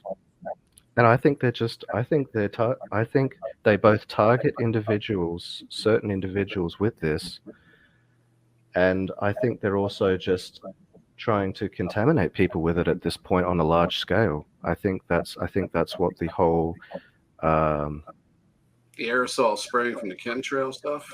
Definitely. Yeah, because there's doctors that are claiming to have tested the ground, and there's graphene on the ground apparently that may have come from the sky. They claim that there's now graphene oxide being sprayed in the sky. I found all this just on my own, with my own ability, because I used my psychic ability, intuition, whatever you would like to call it. I kind of used that with my own detective work to go and look up hunches, and I'll start digging on something, and all of a sudden there's this doctor talking about exactly what I'm getting coming to me. Just like with the case with the drone stuff, like I completely hypothesized that based on just correlating information I had from different people. I didn't have any proof, and then this person's come to me and shown me that there is proof, and I was just absolutely shocked. And then I've got this thing in my arm, and my mentor has it, and then my partner has it, the exact same one in the exact same place. And guess what? My mentor is sick with very similar symptoms to, she was having allergies to food. She was trying different diets, different things like ketosis, to the point, unfortunately, she couldn't sustain the ketogenic diet, and neither could we, because it's one of those things that it works, but it's, from our experience, it didn't work for us long term, because I discovered with a little bit of digging myself that carbohydrates is kind of important for your DNA, actually. And it just helps a lot of things function, including your bowel function. So eventually your body gets starved of the carbs, and it's like, uh-oh, this ain't looking too good. And then so my mentor would do this thing called carb cycling, where she would cycle in carbs. She'd go on the keto for a while and then cycle in carbs for a short period, go back on keto again. And we tried doing that too, and eventually even that wouldn't work. So it's like now we're just on a balanced diet with clean food, chicken, clean beef, clean chicken. That's the animals are looked after as best as they can be. They're not just sitting, stagnating, being fed grains that inflame them and in turn fill you with inflammatory toxins. So we're just eating clean stuff. And the one thing that we can't seem to clear up right now, my partner and I, is that we're having a lot of trouble with grains. So the carbohydrates we just do is just fruit and potato, and a lot of people worry about the sugar in fruit, but we're eating a lot of fruit, and it doesn't seem to be causing us any issues personally for us. But so back to the main subject of the drones. It's like it's crazy that these things actually exist, and to my shock, that it wasn't just the dragonfly ones that existed. They've got beetle ones, they've got bee ones, mosquito ones that do different things depending on what they want to do. And this is what this Dr. Giordano guy talks about in the video. He specifically talks about their different functions. And it's strange, because now that you talk about that, the first time I did a podcast with Nathan and this other individual, he's a very lovely man, Sean, who had me on. He was a great host. There was a bee on my window. There's a bee on my window just sitting there, just sitting there the whole time. And it's winter here. I don't know what this bee is doing. It's not there anymore, but it was there that day, and it was just sitting there. And I hadn't seen anything like this happen to me before. It's just sitting on my window. It was. And it just made me think of what you have there, Rob, with the bee drones. And it's like, well, I think from memory, the bee drones can be used as surveillance as well, or something like that. I don't know what. It could have just been a normal bee. I don't have a bias. Maybe it was just a stupid bee that decided to come out during the winter time because it's just having some issues with all the craziness going on with the solar cycles, and because that's affecting animals too. You see animals going around in circles and doing weird stuff like that because of what's happening with the earth and the sun. Yeah, I got something I wanted to add. There's we went back and forth, and he had tried to get me to understand that it's, since we do have a lot of the same symptoms, and since I went public probably a little over a year ago, or close to a year.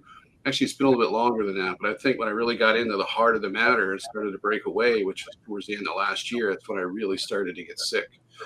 And what I've concluded is that they put a nanite kill switch in certain abductees, certain people in the MILAB programs, especially the ones that they've got problems with, like myself. And it's a kill switch where they can make you sick. And you were bringing up something, Dean, where you were referring to Gerald Clark and how she didn't get sick, and you were a bit perplexed about that. Well, if this stuff is apparently frequency activated, it can be activated by a frequency, possibly sent by satellite, by cell tower, by a radio tower, by probably a handheld device parked out front of your house. It can be done like that, but it can also be done at a transdimensional psychic level using either transdimensional AI, which is basically transdimensional psychic equipment or psychic technology, or it can be done by simply somebody who's either augmented, such as a super soldier, or an extraterrestrial. And they can activate it using basically programmed energy. So you can program it to target a certain person. You can program it to turn off the nanites or activate them. You could do it to help the person, but in the case of this is a weaponized program. So what you're doing is you're attacking the person, you're breaking down their health. And they've done a lot to me. I mean, I'm starting to get abscessed teeth. I've never had a cavity before. I had excellent oral hygiene. My gums have rapidly receded in the past year. Earlier today, about an hour before I did this, right on the left-hand side, my upper part of my jaw, where I thought I had a cracked tooth, it's an infection. It started to bleed. I've got problems now on the other side of my mouth. After we did the podcast with Sean, I spent 10 days in hell. I mean, my knees swelled up, my ankle swells up, actually left and right ankle, and everything from my knees down swelled up. I was carrying fluid. My hands were cramping up. My body, I mean, it even hurt. My skin actually hurt to touch in areas. And anytime and plus, my gait was off. I would get so stiff and painful that I couldn't walk properly. And I'd walk into things and they would amplify the pain. And just touching things sometimes hurt. Plus the brain fog and the extreme fatigue that I was getting. And, I've had 3 episodes like this. One was before last Christmas. It lasted all the way through Christmas. I had one that happened, I don't know exactly when, and it was somewhere between then and now. And then just right after that podcast, we all got hit at the same time. And it was right around the 17th. And, that was, so yeah, that they can target you by frequency. And this fungus, Dean, what's the name of the fungus? I was going to write it down. Candida auris. Candida auris? Yes. Okay, that's infecting people. And, they can activate that and weaponize it using a frequency or a psychic attachment. So the medication that I started a little over a week ago has actually had an effect, and I was very skeptical of it because I didn't know it was used for that, and I was just, I thought we were dealing with something else. I thought I was dealing with the after effects of 7 spine surgeries, which were another result of all the abuse that I've been through. I mean, I had a degenerative spine condition when I was a young child. It started to manifest itself. I'd have pain in my tailbone, and it just progressed from there. By the time I got to my early 20s, I was in the chiropractor's office literally almost every day of the week, except for the weekends, just to stay at work. And they destroyed 2 levels of my spine where totally no cartilage there at all for the disc, L3-4 and L4, L5S1 and L4-5.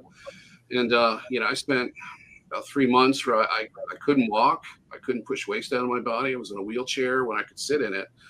And, I was in horrible condition. They put me through all of this. And like I said, my health is dramatically declined in the past year. And it's despite what I've done to try to offset it. We've been sharing notes and trying to figure out what works and what doesn't. The horse pace, that works. Apparently, I was very surprised to see that I was getting better from it. I think I look a little better too. I was carrying fluid around my face. Yeah, you do. And so they can turn this on and off with a frequency. I made a joke. I said, I like to get in, by the time this is over with, I'm going to defeat them. And the nanites are going to be, cutting my hair and giving me, manicures and that kind of thing. But it doesn't seem like that's the case. I'll be lucky if I get through this. Let me give a bit of a background of what Nathan's talking about with the Candida auris. This is another hypothesis of mine that I cannot fully prove right now, but it seems like I'm getting a good track record lately with all this stuff. But the cough virus that people have been getting the last few years. At the same time, there's been something that they've been putting out in the media on and off that people have not maybe been paying attention to, where they've been saying that there's a pandemic of Candida auris spreading in hospitals. Now, Candida auris is highly contagious through the skin. Like if you get someone that's infected with it, with their blood on your skin, it will go through your skin and infect you. Candida, now, if anyone is familiar with Dr. Jennifer Daniels, who has talked about Candida and pure gum spiritual turpentine, she was going around explaining that Candida is a big cause of a lot of different illnesses and disease, to the point, you can even get diabetes from it. You can get maybe even AIDS from it. You can get all kinds of things from having this fungal overgrowth, because Candida albicans are apparently a normal thing in your body that and this is what she was addressing, Candida albicans, and that this overgrows in people and causes a lot of problems, because it's actually there to be in harmony with your body, and when you die, it breaks down the body. Now, all of a sudden, this Candida auris, apparently it's meant to be rare, this strain of Candida, and as a problem, in society. But all of a sudden, it's spreading in hospitals, right alongside. And I noticed the articles were coinciding with the cough virus pandemic, and it's very strange, because people that have had the needle, I've been told that if they are getting needle-induced AIDS, some people, this has been shared by a lot of people, that an individual that has been around the elite, called Victor Hugo, actually talks about this on his channel, that people are getting AIDS from this stuff. Now, this same individual who shared the dragonfly information with me is former UFC fighter, and won't do any serious sparring with anyone, like as in, she doesn't want to risk getting blood on her, like accidentally cutting someone's face and getting it on her skin, because people have taken this needle and they apparently can give you the AIDS from it if they have AIDS developing within themselves as a result of this. So you make these correlations with the Candida auris, because it's like my partner and I went to the hospital early this year, because she was getting sicker and sicker to the point she couldn't absorb fluids. Something was going on with us. We were getting better from whatever happened to us, and then all of a sudden last year, it just got so bad, and we started going downhill. But then I was actually still okay for the most part, honestly, if that makes any sense. And so I rush her to the hospital. I carry her into the hospital, and as they're treating her with a drip, I start noticing I'm starting to get sick in there. And then I'm just wondering, what's going on? Why do I feel sick in here? I just thought it was like spiked protein type stuff, right? And I normally take a tonic that I won't say in case of the algorithm. I know that this specific tonic is a problem with the algorithm. So, yeah, so I usually take that to protect myself from, and I know it works against the spike protein. I've tested it and I've neglected it on purpose to see how I feel, and then I take it and it goes away. So anyway, I go home and I take my stuff and it's not working.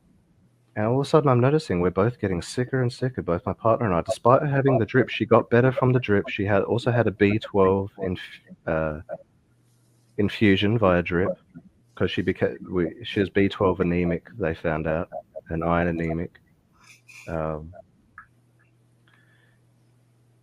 then we're just getting sicker and sicker.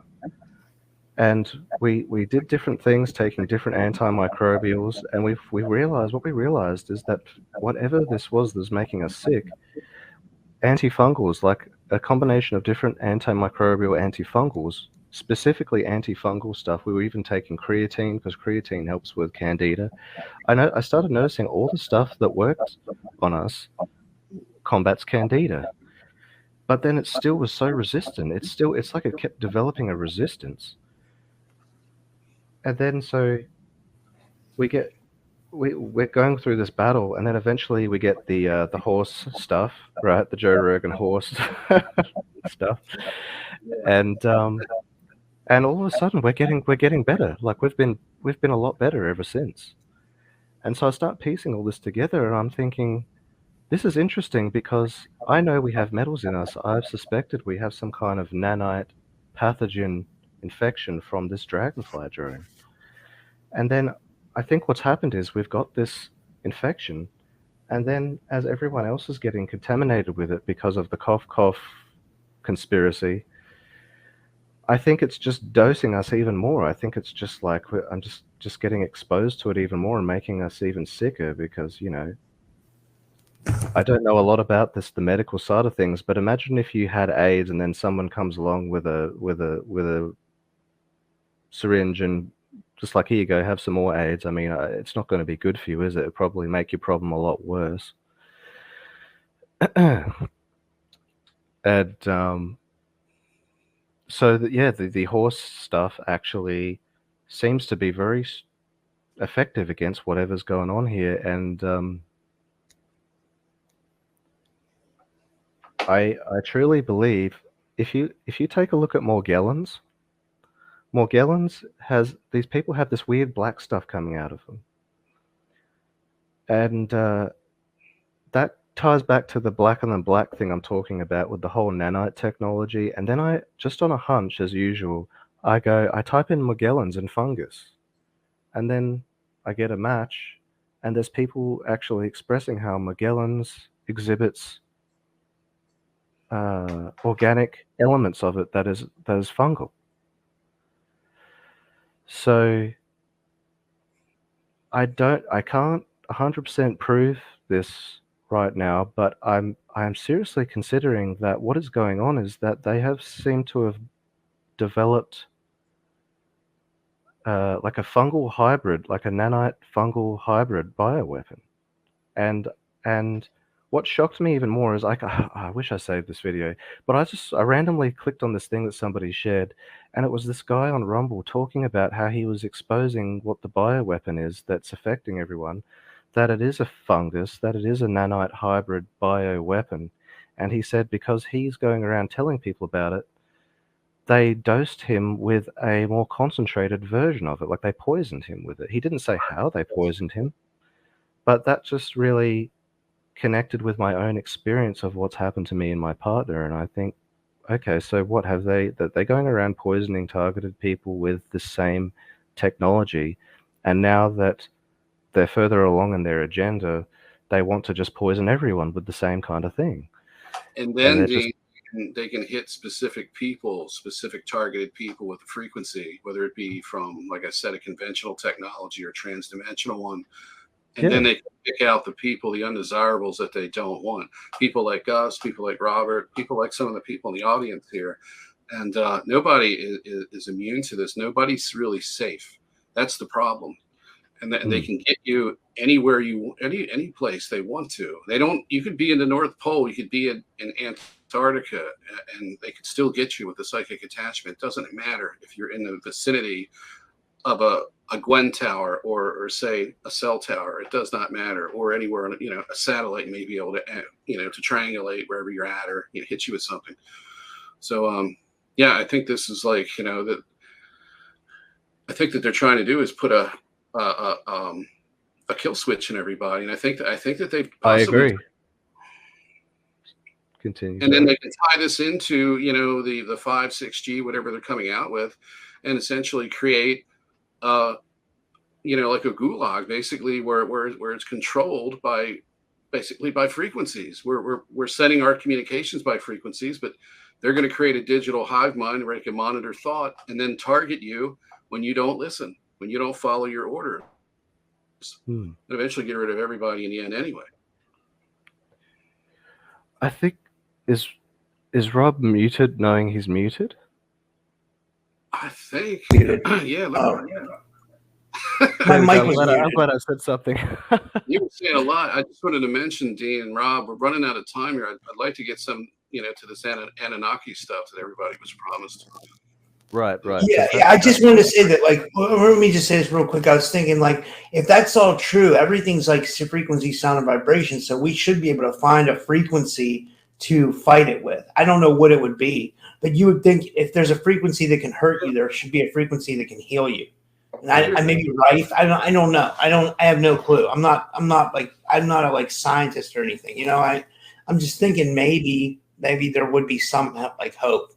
What do you guys think before we move on? I think you're right, because after I burnt off the silver cords back in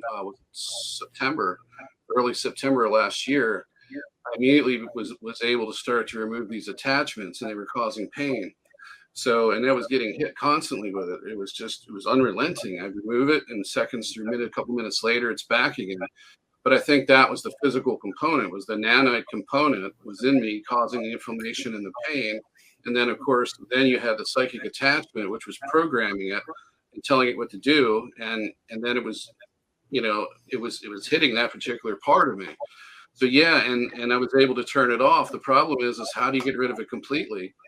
And it's to the point, where when they're after you, you've got two choices. Well, you got no choice. You got to just do all of it. You got to just throw everything against the wall and see what sticks. That means taking supplements, controversial medications that won that the inventor won the Nobel Prize for inventing it. Which is the Joe Rogan stuff. And you got to just take everything, but you have to be able to manipulate energy and turn these things off. And then maybe potentially at some point be able to shield yourself, but you have to use everything because it's a full-on assault from every direction. What do you think, Dean? Look, this Eve Morgan says the David Case CD. I put the comment up on the screen. She says the David Case CD can help with targeting via brainwave frequencies. I've never heard of that. I might have to have her back on the show. Yeah, we're going to be doing some of it with her soon. She mentioned that to us. It sounds like somebody's talking. Was that you, Dean? Yeah, that was me. I can see it light up.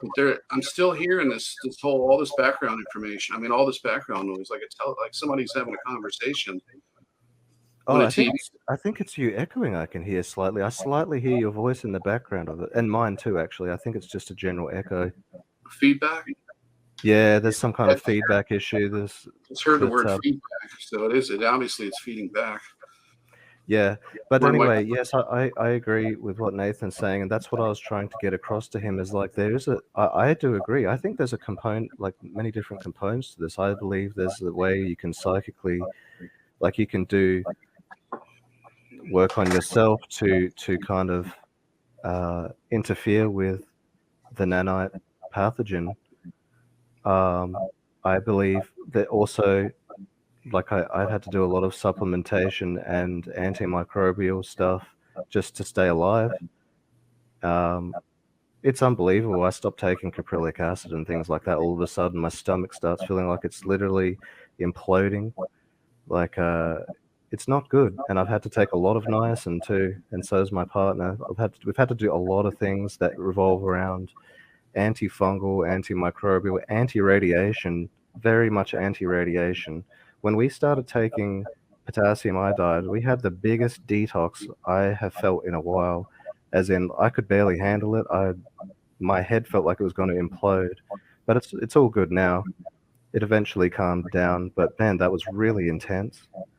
And I looked up why we need niacin so much, and I found out that actually detoxes radiation a lot too. They even used it in Fukushima. C60 will detox or will get rid of radiation too, supposedly, but there's no studies on that.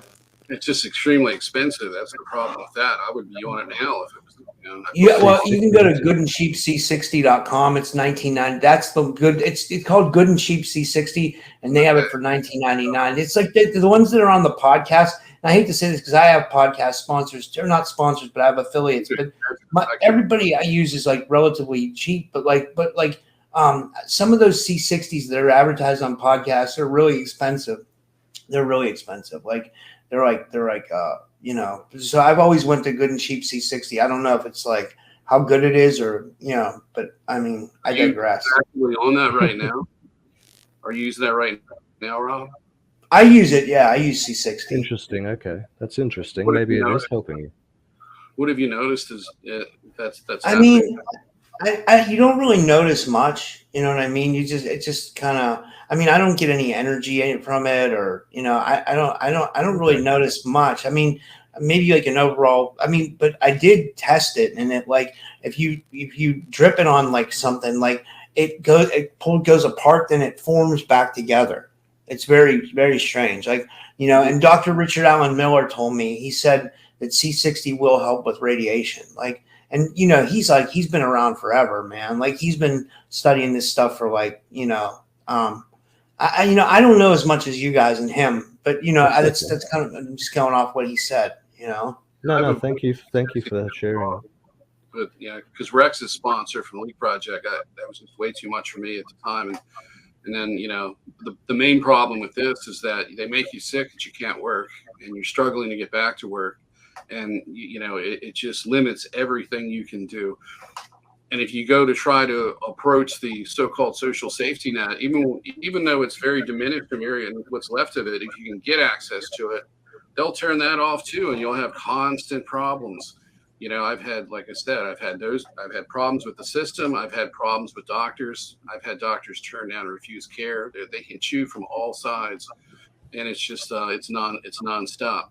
And I'll put the link in the description, but it's not like I'm not affiliated with them or anything. It's just goodandcheapc60.com. But they're it's like $21 for a bottle of C60. It's not bad, I'm doing 50 milligrams of CBD isolate a day in a capsule, but I've stopped that. I just give it to my dog now because he gets a benefit from it. I'm not getting anything like I used to because of what's going on with me. It won't do anything, and yet the only improvement that I've had has been from the horse stuff. So, and that's been in the past week. And another symptom I had was excessive sweating. I mean, it was just ridiculous. You do a little bit of movement in a house and air conditioning, you're pouring sweat, completely abnormal, and you're feeling sick. I mean, I had that, and he talks about his stomach feeling like it's going to implode. Yeah, I know what that feels like. It's like somebody's got it in their hand. It's like, and they're just squeezing a ball without air, just like this. And you don't want to eat. You don't want to do anything. And you feel sick. You can't plan your day. You can't even plan a podcast. We've got people that want to go on a podcast with us, and I can't even tell them, okay, let's do it on this date because I don't know what I'm going to be like after this podcast, considering what we just went through just like less than 2 weeks ago. It's ridiculous. Yeah. Life and death struggle. I mean, it's like, well, why would you want to do a podcast? Because you don't understand. They're going to do it to me anyway. I'm not going to go down. I'm going down swinging. If I'm going down at all. Yeah. Maybe let's get into that. We've been going about an hour and 50 minutes. Did you want to try to cover some of the Anunnaki stuff, or would it take a long time? It wouldn't take too long. I mean, we can cover it if you guys want to. I'm happy to. I promised I would. Yeah, everybody's looking because that was in the title, so we spent a little too much time with all these different things that we've talked about, even though they're completely relevant and very important. But before we do this, I just wanted to say the idea was to lead into the situation where there's a cover-up with this whole Anunnaki story. And with, Gerald Clark was one of the first people, and I never really followed his work until I met Rob and he started talking about him, and I just, started to notice this. I heard his name. But when I looked into it, he was literally just piecing together. He was like laying a foundation, because the extraterrestrials use the Anunnaki story to lay a foundation of propaganda and to facilitate the psyop that they're doing right now with this so-called disclosure, which, by the way, is something that they're engineering. It's an engineered psyop. They want to make the extraterrestrials, they want to put them in the most positive light as possible. And anybody that's out there right now doing videos and talking about negative things in regard to ETs, you'll notice you're getting shadow banned. They're taking the comments off of your channels when you do your videos. I've seen channels that really cover this really well on YouTube, and you go to their channel and you leave a comment and you can see it. Nobody else has commented, but then you sign out and go look at it. Your comment's invisible, and other people will look and they can't see it. They're doing this, and they're literally controlling the information. What I just wanted to say is, before we get into this, they got rid of Gerald Clark because he was laying the alternative foundation down that all of our problems are associated with this Anunnaki group and these negative ETs. They had to get him out of the way. He was gaining traction. They could put somebody in there to take his place, or other people to take his place, to put out a different story, the ancient alien story. Everything's good and holy. They created us. They're here to help us. They're coming back like Jesus, and we're all going to be good.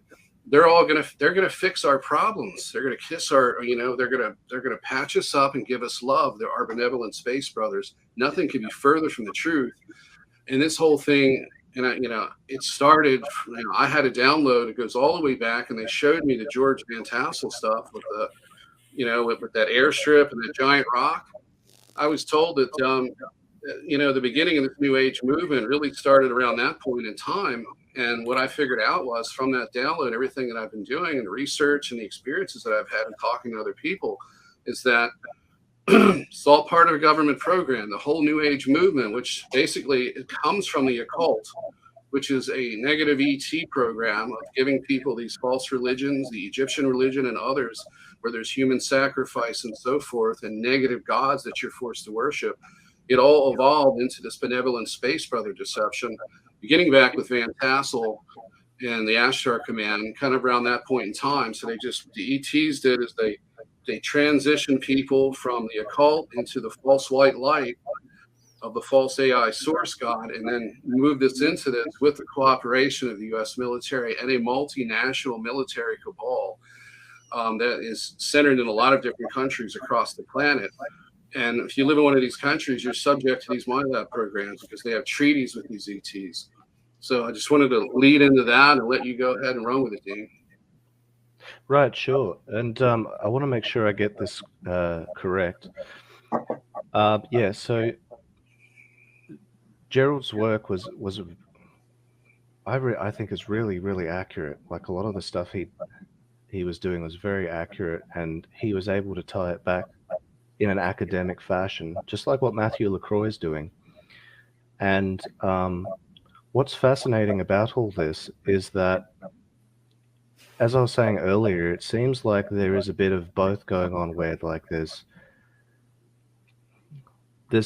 seems to be potentially that there are good Anunnaki that watch over the earth, that became what you would call the Watchers, perhaps them and the good Ejiji. And then there were bad ones that are still plaguing and causing issues that created a war, and basically good versus evil. And what Nathan is saying is that there's this portrayal of the Anunnaki being like the almighty creators of ordainers of destiny. But honestly, as Gerald was explaining, in the cuneiform and in all his own research, they were not gods. That's just another word for Lord. And they're just super advanced, and they, to the point that they could create civilizations, and probably still can. And what the war was about, I believe, from what he and Matthew's work and other people's work that I've taken on board, along with my own readings, I'll be honest, like I've psychically looked into this a lot, and I've got a lot of stuff back from it that correlates with what Matthew and Gerald present, is that yeah, there's just this. Wait, can I say something, Dean? I think I know what Gerald was really.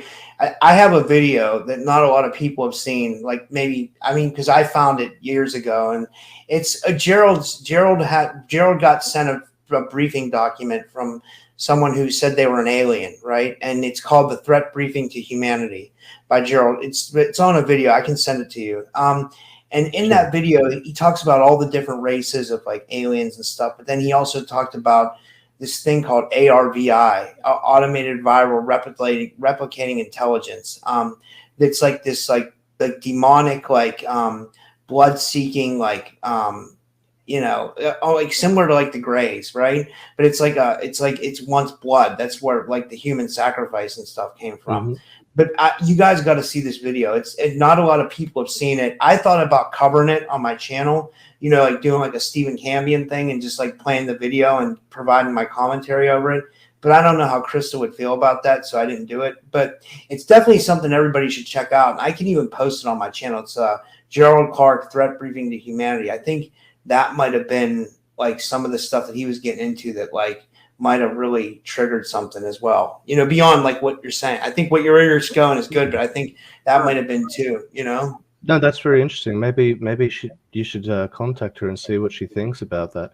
But because I've spoken to her once about the dragonfly stuff, I sent her some of the information, and she responded very kindly. She seems like a lovely lady, and she acknowledged that this information that I provided her with and my own experiences seems to be giving her validation. Implied that that's given her validation to continue supporting Gerald's work. I mean, I'm sure she was already she already was supporting Gerald's work, but I mean, gave her extra vigor, I suppose, to continue fighting back against, the censorship and what happened to him, because I told her I did a read, and I've actually interacted with Gerald psychically, and I'm pretty sure he was targeted. And to be clear, the symptoms that I have as well with my partner and I is like AIDS-like symptoms, and not just that. We recently discovered we have a large amount of polyps that we've actually been cleaning out a lot. Like, we managed to get them out on our own without surgery. You can take the right things, and it just starts detaching and coming out. And there's thousands of these things in us. You know what, Dean? Someone recommended castor oil for those things. Like, is it an external bump? Is that what it is? Like, someone in my chat recommended castor oil. They said that you're inside the intestinal line, just like that's right. That's colorectal polyps, but I don't believe they are entirely colorectal. I think they're in the small intestine, because the amount that we have, I don't see how it's the colon's. Surely the colon's too short to have all of those in them, and if we had that many just in the colon, I mean, like, I think a lot of these were in our small intestine, and this happened to us at the exact same time, exact same symptoms. And I just thought of Gerald because he died of cancer, and it's like goodness knows what happened to him as well with the cancer side of things, And sorry, to get to the point here. Sorry about that war. I honestly think a good versus evil kind of thing has happened here with the Anunnaki, and I think there's bad Anunnaki that will have a high ranking. Specifically, as Gerald has actually said in his work,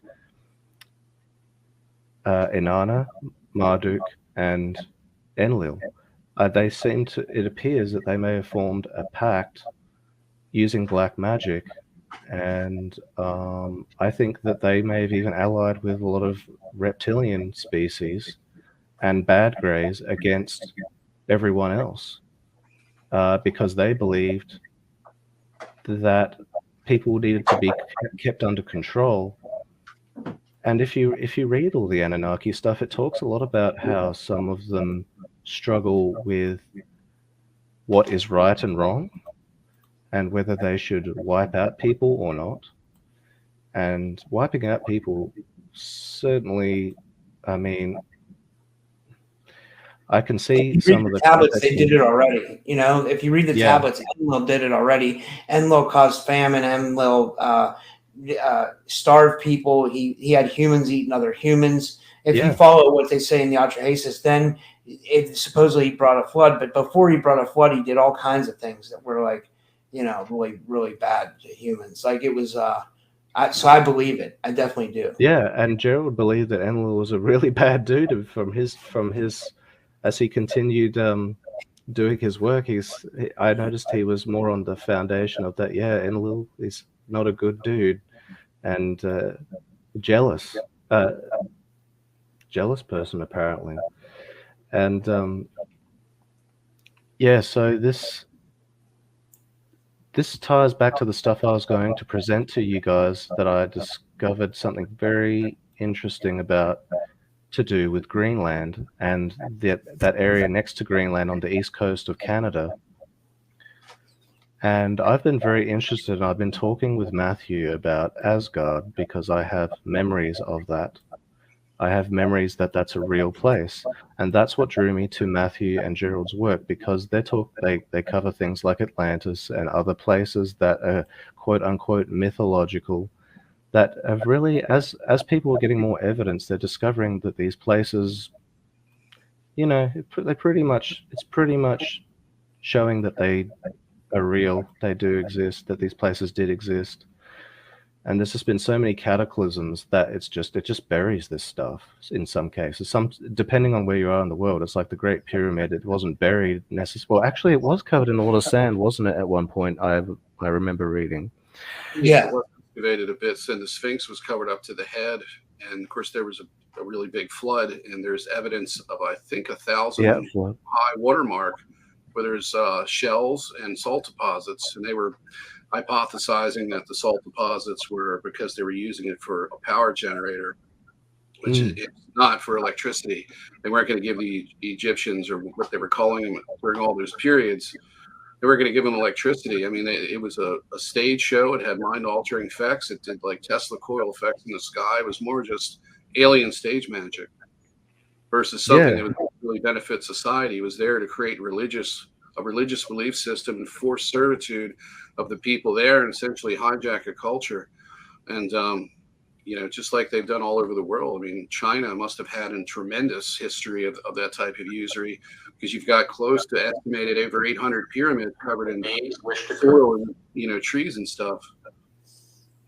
Yep. And so now to get to I know I've gone on a long time. So yeah, to get straight to the point now, as I was talking with Matthew and I was recovering my own memories of things, I started to remember that Asgard was about 13,500 years ago. And I was kind of wrestling with this, as I was thinking, how am I remembering this? And I desperately was trying to look for stuff to prove that this was real. And I could for a while, I just kept finding mythology stuff. It just wasn't enough for me. And the other week, Matthew actually did a presentation where he put a timeline in there, and I actually took a screenshot of his timeline and I emailed it back to him, and I added an extra timeline in there, and I said, here, I'd like you to take a look at this, because he's piecing together which ancient civilizations rose and fell. And then he's got Atlantis, and then Chem, and in between and after Chem, I put at the 13,500 year mark, I just put a little thing in there and said, here, look and take a look into this and see if this checks out Asgard. And then what I put in brackets for him, which I've given that picture to you as well, Rob, where it says Greenland, because I'm very good at dowsing as well. And I just kept focusing on Greenland, because Trump and people were so focused on Greenland, and it just all kept coming to me. And I thought, hang on a second, the Thule Society, all of a sudden Thule came into my head, Thule. And so I look up the Thule Society, and they're interested in Greenland, which I also sent a screenshot of that to you about the information regarding them being interested in like the Hyperborean stuff, and how the Thule Society and the Nazis were just interested in the Uberman, like trying to restore these superhuman type state, and I don't think I got it. I don't think I got that email. I didn't. Oh, really? I didn't. Yeah, like I would have saved it. But I think I know what you're talking about, though. I mean, like, so do you think that the Nazis had like the first super soldiers to kind of speculate? That's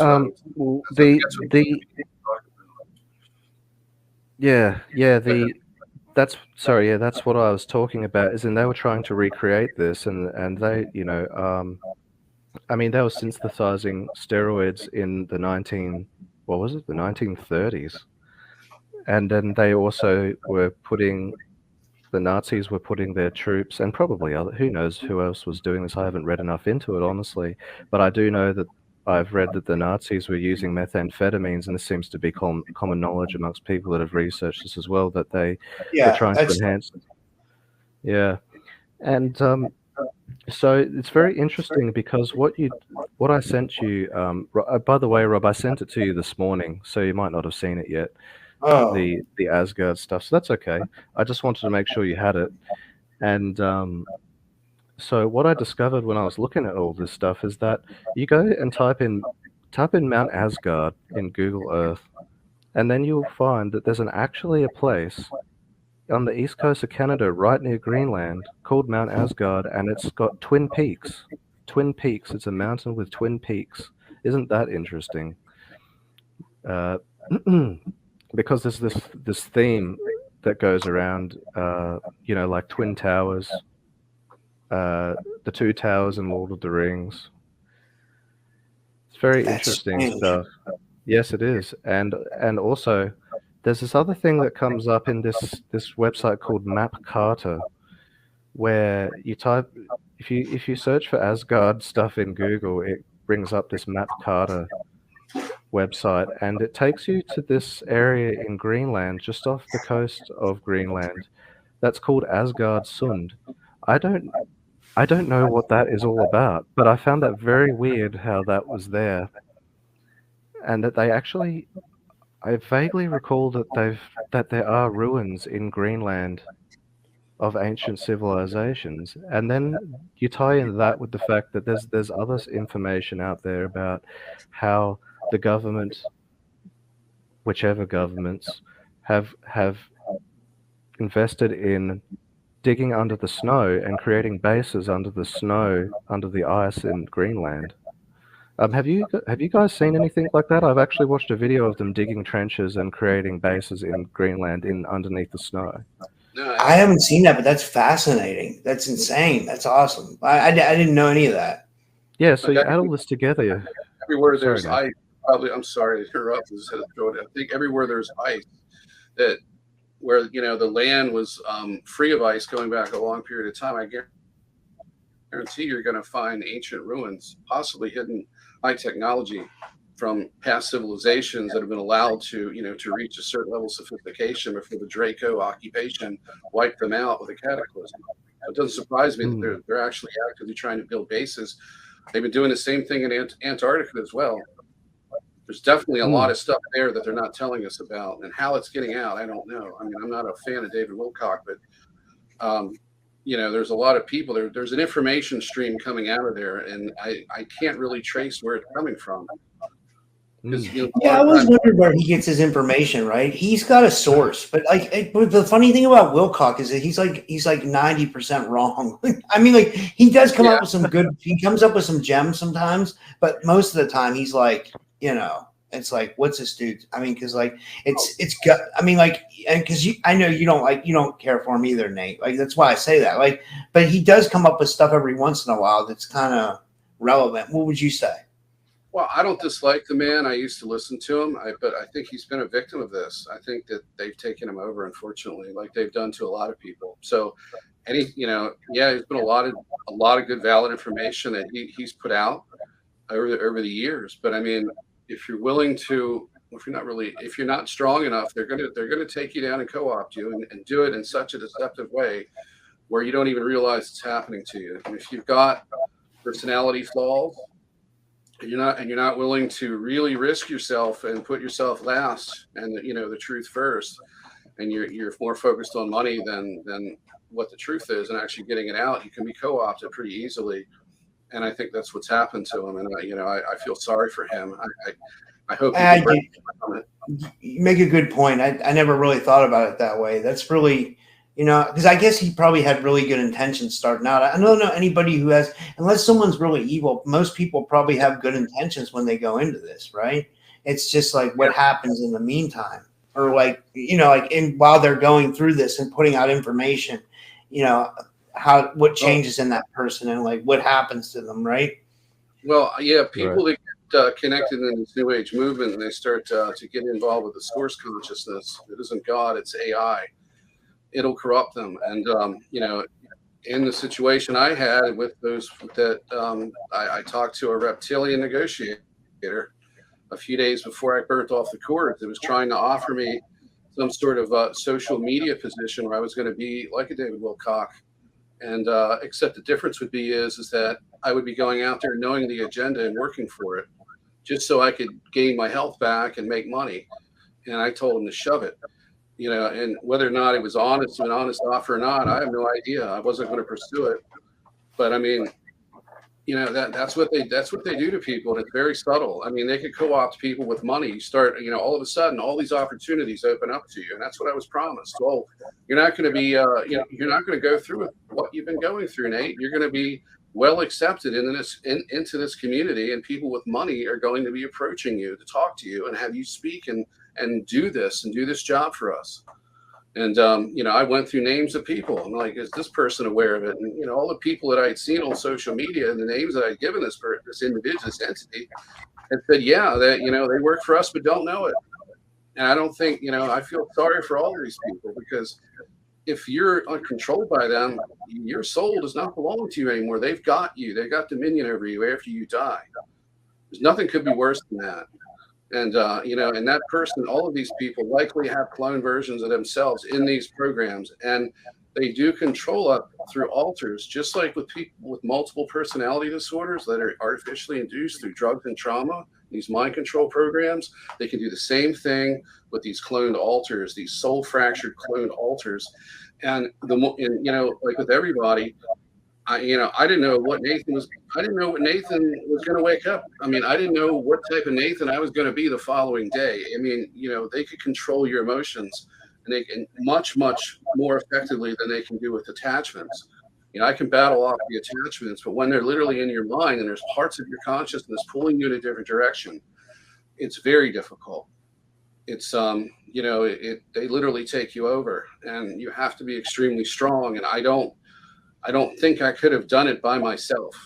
I don't think I could. It took more or less celestial intervention, as well as the intervention of some really good people. And one of them is actually right here with us right now. But without them, I don't think I could have done that. And I don't think David Wilcock has had that intervention. I don't think Corey Good has had that intervention. And I don't think a lot of these people haven't had that intervention. And getting to them is impossible. And it's a damn shame. Yeah. Did you? Yeah. Sorry. Go ahead. No, I just asking. Yeah. Not a problem. Yeah. No. So it all ties back. I know it's been a bit all over the place today, back and forth with the. I hope people aren't too confused with switching between the subject matter, but it is all tied together because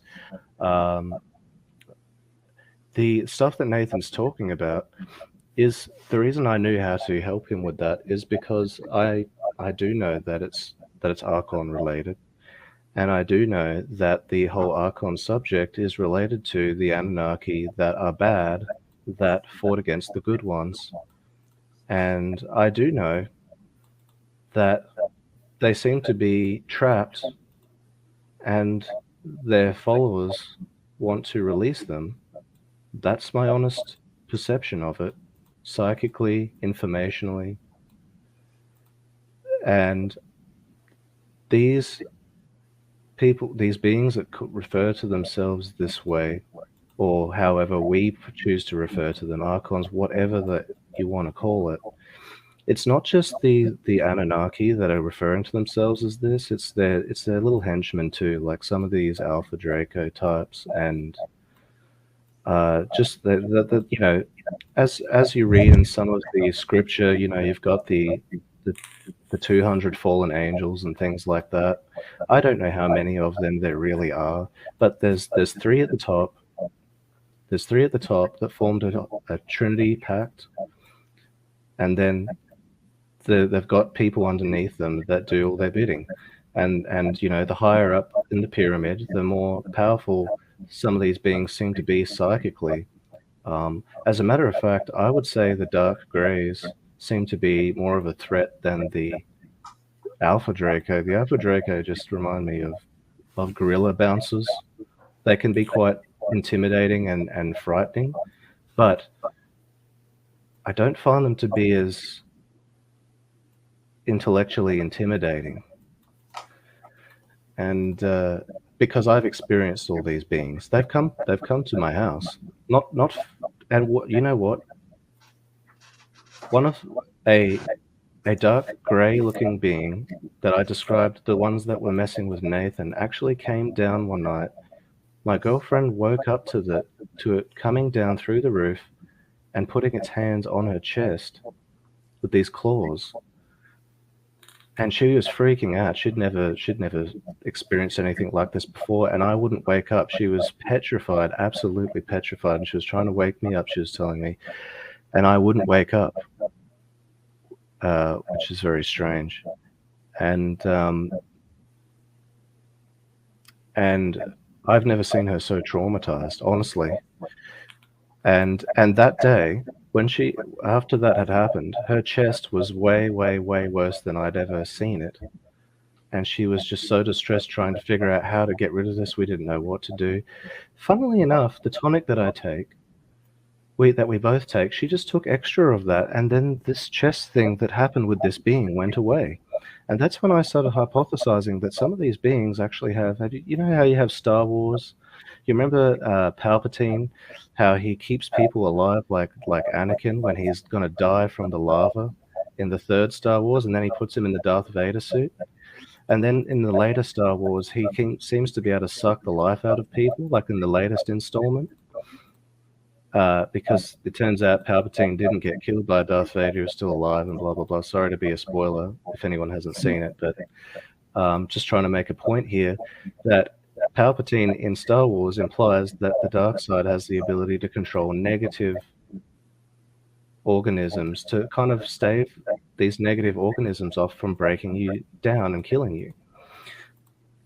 And that's why he still walks around like a ghoul, because he can't rejuvenate himself unless he sucks the life out of people, but he can stave off the whatever breaks down the body. And then, so I noticed that these beings can manipulate positive ion organisms, or I think that this being was psychically affecting my partner's condition by influencing the pathogens. And because that's why else did this tonic work? I was shocked myself. I didn't even think of it myself. She's the one who just out of desperation took a double dose of it, and then it just went away and hasn't come back in that way since. And very strange. And yeah, so this stuff that's going on with Nathan is tied back to what I believe is like a power structure on the evil side of, and I believe that this current power structure has been around for a long time, and it's been influenced by these evil Anunnaki, that went against the good ones, and they're trying to. Something must have happened. Something must have happened where there's been loss of control on the good guys' side, I believe, and that there's some kind of struggle that's been going on for thousands of years since. Because I actually believe, from what I recovered from my own memories and the information I've gotten from other people, like Gerald, Matthew, etc., I believe that these bad Anunnaki were dealt with a long time ago, but I believe it's kind of like one of those typical things where they just keep trying to escape a prison of some sort, and that there's bad guys trying to get knowledge through them through ritual and sacrifice and feeding the quote unquote feeding the beast, trying to give them stuff in exchange for knowledge. And at the same time, they're trying to acquire knowledge and science on how to perhaps release them back into the physical realm. That's honestly what I believe.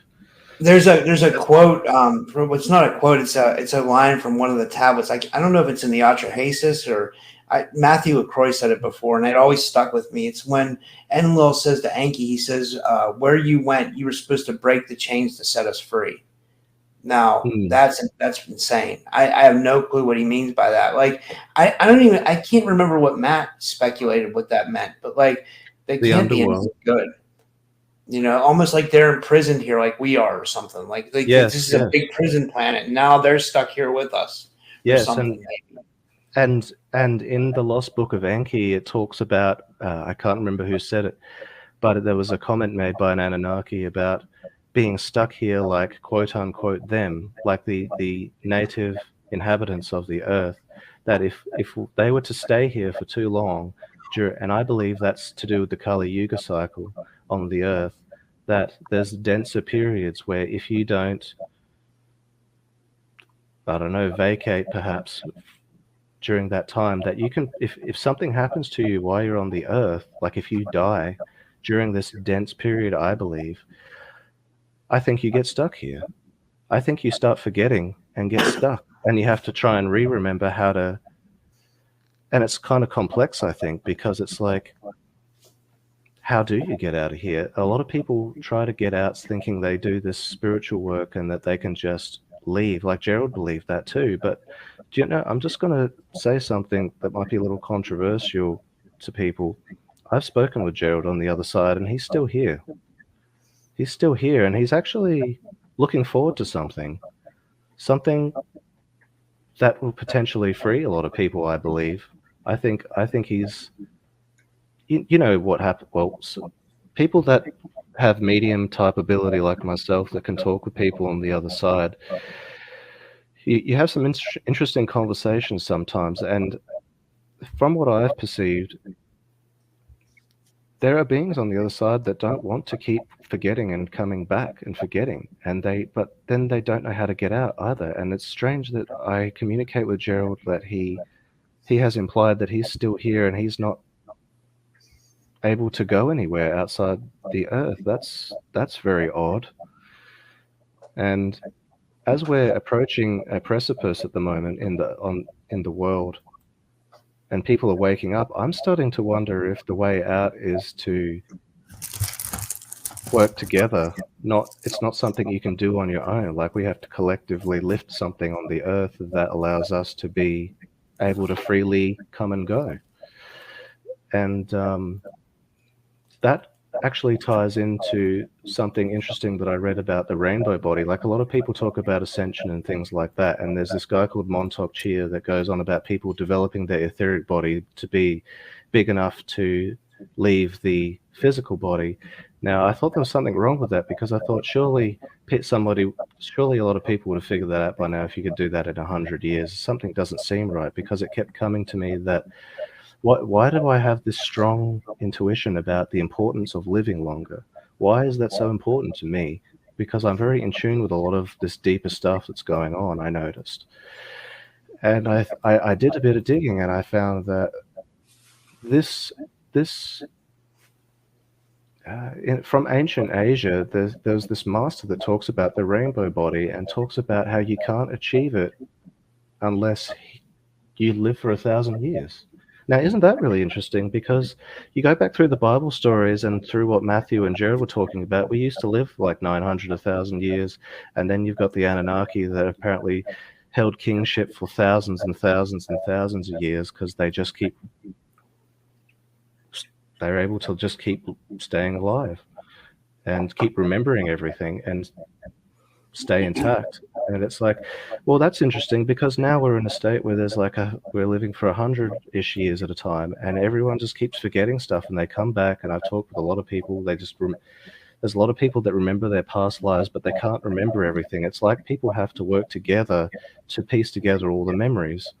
It's like it's done like that on purpose, Dean. It's like whoever the controllers of this reality are, whether it's the Anunnaki or someone else who has like a a hold on this reality. It's like they don't give you enough time, because most people don't even get 100 years. Like some people only get like 50 years. Some people are lucky to get 60 years. Like, so in 60 years, you can't learn how to to inhabit your rainbow light body. Like for someone who's working a job and has kids and has dogs or whatever, it's just not on their mind. So they're going to obviously recycle back in the system.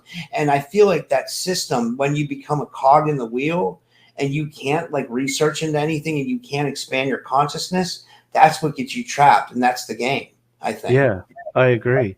And I'm wondering if like what some people theorize about the system of reincarnation on this earth being hijacked is actually legitimate. And that's where maybe the confusion was with Gerald's work, where he's like, okay, I figured it out. Let's get out of here. But then he's still here. And it's like, well, interesting, because maybe if it wasn't hijacked, maybe you could get out. Maybe we have to work together to unhijack it somehow. And but yeah, that's really interesting. And not to jump back to the Asgard thing, this is what's very much interested me about Asgard, because I've got these memories and I just want to know what happened. And I want to know, and I just noticed this decline, like all of a sudden, like where does Asgard fit in with all this? Because so many people connect to it. There's this strong theme presently in modern society about, you've got the Thor movies and you've got Loki and and I noticed that they portray things in an inverted way. Like Thor is actually Enlil. Loki is actually Enki. And they say Loki's the bad one and Thor's the hero. But it's like, that's not, when you do enough work and you listen to what Gerald was doing and follow all the references that Matthew and Gerald use, and it's like, well, no, it seems like the complete opposite. It seems like Loki's actually the good one and Thor's the bad one. And Odin seems to represent King Anu, actually, from what I could tell. I think you're spot on. You're spot on. Like I have tables. I know that like Enki was Poseidon in Greece and Atlantis. Then he was Mercury in Rome. Then he was I'm thinking of, and then Enlil was like Zeus, and then he was like Neptune in Rome. And then they even have different names, and like Enki was Ahura Mazda in Persia. Enlil, I think, was Ashur. In Egypt, I think Enki was Osiris or Ptah. Enlil, I don't know if he had a name in Egypt. I'm not sure, but that's what it seems like the names like changed as they went. And I think you're spot on with the Norse comparison. I would say that. Thank you. I agree with what you're referring to as well about the different tables and the incarnations. And Enlil, I've looked into it a lot myself. Like Enlil's Indra and Thor and Zeus. Yeah. And there's a bit of confusion that Gerald, like, I can't believe he figured this out, that there was this confusion where people thought that Lucifer was Satan, and it's like, no, they're two different people. There's actually, and then there's a third one, there's a woman, Ishtar, which is Inanna. There's three of them. So they're doing some kind of like, I think there was some kind of black magic pact where they're trying to imitate the universal mother, father, and the children aspect. So you've got Marduk, who is the son of Enki, and then you've got Inanna at the top there as the mother aspect, and you've got Enlil as the father aspect, because you've got that creationary thing where it's like the universe, the ether, the void is the mother, the womb, and then you've got creation, the light, which is the phallus aspect, that is the father, God. And then the children of God, of the mother and the father, are the sentient beings that inhabit reality, which is us. And that's how I perceive it anyway.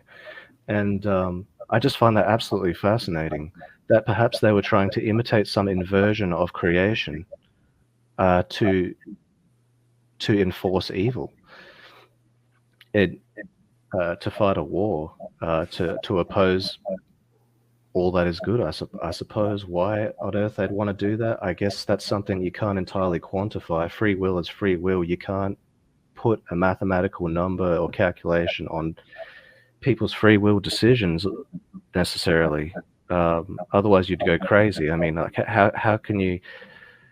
I've been through this myself, where I just think, how can people be so evil? And it's like, well, they just can. They just can. How can you calculate it? They just have chosen.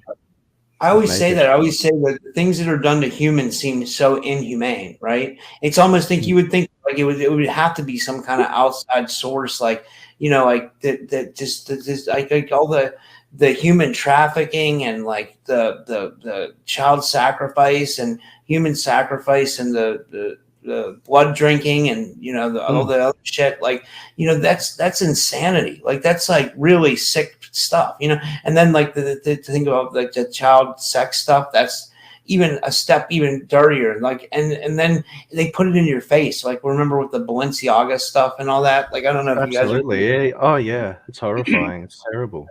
It's absolute evil, pure evil. So that can't be humans, right? But it is. But I think it's humans that are possessed by something, like some kind of evil. Yes. I think it's the chaotic aspect of the universe that they've given into temptation to, and so they've embraced this, and they've just gone out of the paradigm of harmony. They've accepted chaos instead of harmony, and they are of this insane, unhinged perception that they can justify their actions, like. Like you listen to a serial killer, or someone like that, do they not try to justify or manipulate you into seeing their way of things? I think they do. Yeah, they do. I got something to add here. I have to jump in. And when I was talking to that negotiator at the White Sands base, the Draco, it was the first time I've ever talked to someone who was felt like a pure sociopath or psychopath. I couldn't tell, because you can't tell until you get to know somebody. But that's selective empathy for the psychopath and no empathy at all for the sociopath. But he said something to me that was it kind of threw me a little bit. He said, I don't think you're a bad person. I think you're misguided, is what he said to me. In his mind, I was wrong. In his mind, wanting to save all these people is wrong. And they told me not to get involved in their affairs anymore. And, to them, they were doing something positive. They were doing something positive for themselves. How in the hell you could see it that way, I don't know. But I other than one thing, you're separating from God completely. That's the only thing that makes any sense. I think so. I think you're right. Absolutely. It's like how we say the world's inverted. Like when we talk about conspiracies, we always say the world's inverted. Well, whoever these people are, whatever these things are, their perception of reality is inverted. So then the things they do come out on the world, and the world to us seems inverted because it's all one big fuck up. And they're the ones causing it, like with like the things that they do. Yeah, they literally feel like they're that the end goal. It doesn't matter what you do to obtain it. And it just doesn't. They separate themselves from other people. They don't connect with others. They don't feel their suffering. They don't see any value in human life at all, from what I could gather. They saw it as a commodity that they were ready to be done with. They wanted to replace it. And I just wanted to mention something. I like to throw people under the bus, but Elizabeth April just did a video a couple of days ago, and talking. I forget the name of it. It was the last one on YouTube. But she literally talks about humanity being replaced by a gray human hybrid by 2050, and it was the Azasani or something, some kind of gray group or something like that. That they were, this hybrid program was basically to upgrade our DNA, make it more psychic. We'll all become part of the Galactic Federation of Light. And we're all going to be gray human hybrids. That's the agenda that I talked to this negotiator, and actually the corporal at White Sands. I mean, they were all in on it. And I can't see it. I mean, I know what it's like to be mind controlled, because it forces you to lie to yourself. How could you possibly look at that and see that as anything positive? And she took a lot of heat for it. People weren't liking it. They'll still watch her and they'll still subscribe and buy her products, but they didn't like that. It's because there's something in those people that are closer to God, and then she's separated from it. It's really sad to see that.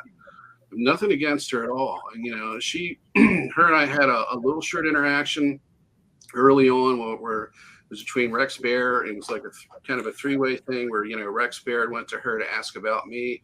And then I went on not her show, but I went on a psychic group chat, and she gave me the exact same information that the Dracos had given me, but they were, of course, in disguise as, benevolent ETs.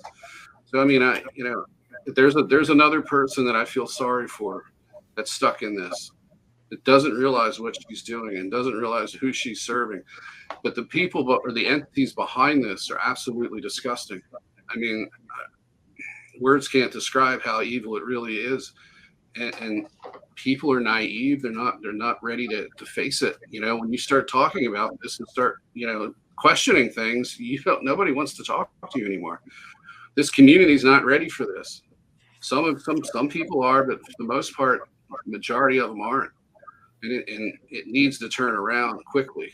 Well, they call you a conspiracy theorist, and they think you're crazy. Like, and that's like, because I have a lot of friends who don't believe like what I believe. You know what I mean? Like, I have like a lot of friends who would say they're like normies. You know what I mean? And like, it's so.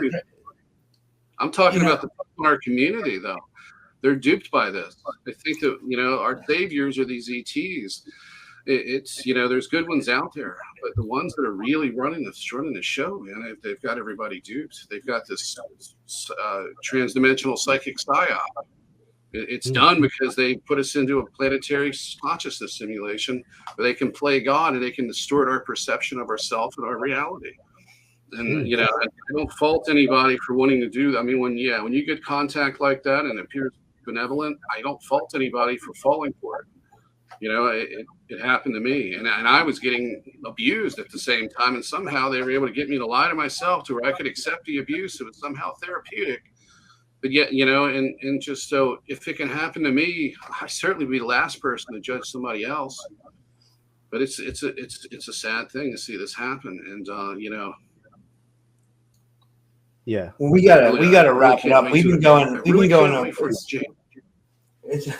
I was going to say it's 10:53 here. It's almost 11 o'clock at night. Like, we've been going 2 hours and 36 minutes. Like, I got to pick my mom up from the airport. She's going to be calling here. She's coming back from Iceland. I can't even think of the name of it off the top of my head.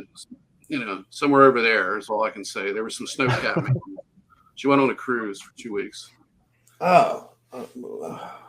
Well, I mean, after this, I got to go outside. Like, I got to go outside and maybe I'll look for UFOs tonight. Like, I do it every night. I go out and look for them every night, and I've never seen anything yet. And people say there's, everybody knows I live in Pittsburgh. Like, the crowd, so I don't mind telling people. Like, there's people saying that they're seeing stuff here in Pittsburgh. I haven't seen anything yet. I mean, I don't. Stuff. What's that? Oh yeah, I've even seen stuff recently the last couple of years where I live, and before that, despite my own experiences, I'd never seen anything. And then the last couple of years, I was just like, okay, yep, it's there. That's not a plane, and it disappeared in front of me and reappeared near the moon. And then my girlfriend saw another one, like a blue one, actually zipping around and did a figure eight, and then zipped off up into the sky. This was around I think this was actually around New Year's Eve. During fireworks, and so it's crazy. I can't believe. Well, I hope you get to see one someday, Rob, because they're certainly there, and I know people that chase them all the time and see them all the time where I live down in South Australia. I'm not afraid to share where I live. I live in Adelaide, South Australia. It's a very interesting place. Adelaide's built on a ley line called the Eye of Providence ley line. It's a very unique ley line. It's something that it is unique on the earth. It is unique on the earth, and the city that I live in is a city of churches. They refer to it. So isn't that interesting? If anyone knows anything about churches and the supposed theory that they harness loosh and through the structure of the building. It's very interesting to consider, because what are they doing on the Eye of Providence, building a city of churches? Feeding the eye, perhaps? Yeah. Sorry to go on any further there, Rob. Like I know, yeah. I was going to say no, it's okay. I was going to say you're down there with Mary Broadwell's in Australia. I know that I got to talk to her. She's an amazing person. Like, yeah, so have I. Yeah, she's a lovely lady, and she's in Perth. Well, okay. Last time I checked, she was in Perth. I think she may have gone to. I don't know if she's somewhere else at the moment, but she was living in Perth when she spoke to me, and James Bartley's down there too, in that area. Oh, is he? Is he now? Yeah, he's from here. He's from America, but I think he lives in Australia. So a lot of people like it. I heard it's beautiful there, man. Like I'd love to come over there and surf. I used to surf. I heard the waves are like really amazing there. Yeah, it is. Well, depending on where you go. Where I live, the waves aren't too great, but it's like. In Queensland, there would be a lot of people surfing, and probably in Darwin. But I'm not too familiar with Darwin, but I've been to Queensland a lot, and there's just something about Queensland where a lot of people just from Australia, when they have struggles living in like, they have bad experiences, and a lot of awake people go to Queensland for some reason. A lot of awake people do. They end up just moving there. There's something about it that just draws them there. And I like it there too. I really do. I feel different there. It's strange. I don't know how to put it. It's like that Northern California versus where I live, right near Washington, D.C. This has got to be probably the epicenter of evil. I mean, people are uptight. They're uncomfortable. They're miserable. They're not happy. And you can see it. It's just, it feels different. Despite California's problems, if you go near Mount Shasta, Northern California, Redding, and all that area, I felt physically better when I was there. I felt emotionally more stable. It was just a better environment compared to here, where everyone is just so stressed. And I could go like out of this area and go to like a rural area, and it's still the same thing. It doesn't seem to go away. It just gets more. It's more concentrated by the city, but it just doesn't feel right here. You're in DC, aren't you? So that's. Oh yeah, there's a big circular parking lot around DC, so called 495, the Beltway. A lot of accidents there, angry people, and that's where all the NSA friends are. By the way, I wanted to say hi to all my friends, our friends at the NSA that live in DC or outside DC and ride that circular parking lot every day to serve evil. Wanted to thank you all, and Satan thanks you too. And I hope that you all get it together one day and get on the right side of things. Yeah. And Sal, thank you for some guy named Sal. I really like the stream. He gave me a $10 super sticker. Thank you, Sal. I appreciate your contribution. If anybody wants to contribute to my podcast, like the links are in the description. I put tip jar. You could do PayPal, buy me a coffee. But you're no obligation. I just announce that now every time because what I just do. But anyway, do you guys want to tell everybody where to find you and anything you want to promote or anything like that or whatever? I just want to say one thing about your podcast and why people need to support it as opposed to the bigger ones is because this is a true grassroots podcast. Rob doesn't discriminate. He puts people on, and if it wasn't for him, I don't know where I'd be right now because he was an integral part. And by him putting me on the show, it flushed out the devil more or less. It was an integral part of my awakening and breaking away from these nasty, evil ETs. So, and if it's happening to me, it's happening to other people because of his work. And we all need to pull together and support what Rob's doing and support his channel on every one of his platforms. And as far as where you can find us at, I'm going to be doing a website again. And now I think we're going to be actually doing something versus before because I have a partner to work with. But other than the Haujean Contactee channel, you can find me on Rumble, which I'm heavily shadow banned there. It's Voices of Orion Project. And you can find me under that title elsewhere. But you'll have to enter it in without the spaces because if you put spaces in it, the algorithms on these other platforms are shadow banning me actively, so nothing will come up. And it doesn't do that with other people's channels. So I don't have a big platform yet, or we don't have a big platform yet, but I hope we can expand it a bit considering what's against us. And, if you can put those links in, and plus we have a Telegram group too called the Planetary Consciousness Project. Yeah. And if you need those links, Rob, after we get done, after I pick my mom up, I can send those to you in case you don't have them. Yeah, send them to me. I'll put them in because right now I just have your I think I just have your YouTube channel in there. You know, so like I didn't know, you know. And for those of you who go to the YouTube channel, go to the main channel page, go to the right-hand corner at the top where you see where it says Voices of Orion Project, and you'll see the links to the Telegram group. Come on in and introduce yourself and get to know everybody. The more people we have, the better it is. We've only got about, I think, 82 people. It's 81 minus myself, and actually 80 minus Dean and me. So, but yeah, I highly recommend coming over. You know, maybe in time, if we're able to, and they don't kill us, we can create something and be like another Project Avalon, or just a community of people of like minds and souls that can get together and share ideas and information and help one another. That sounds awesome. I know someone who watches my show started a Discord. So now I have a Discord. So that's great because I feel like I can connect with people. Like if something would ever happen and my channel gets taken down, then people know where I'm at, or they can go to. I mean, I don't have a big following on Rumble at all, but I mean, I'm working on that. I mean, yeah, it's crazy. Yeah, and I'll back Nathan up on that. Like he's created a bit of a community with me, and which he started that Planetary Consciousness Project group in Telegram, and it's quite good because people are encouraged to be open and just talk. And I've had some people contact me privately looking for my help on there, so I've put a little thing in his group saying, look, I'm very tired and exhausted. I do still do free work, but I can't do free work for everyone. It just depends on the circumstance, honestly.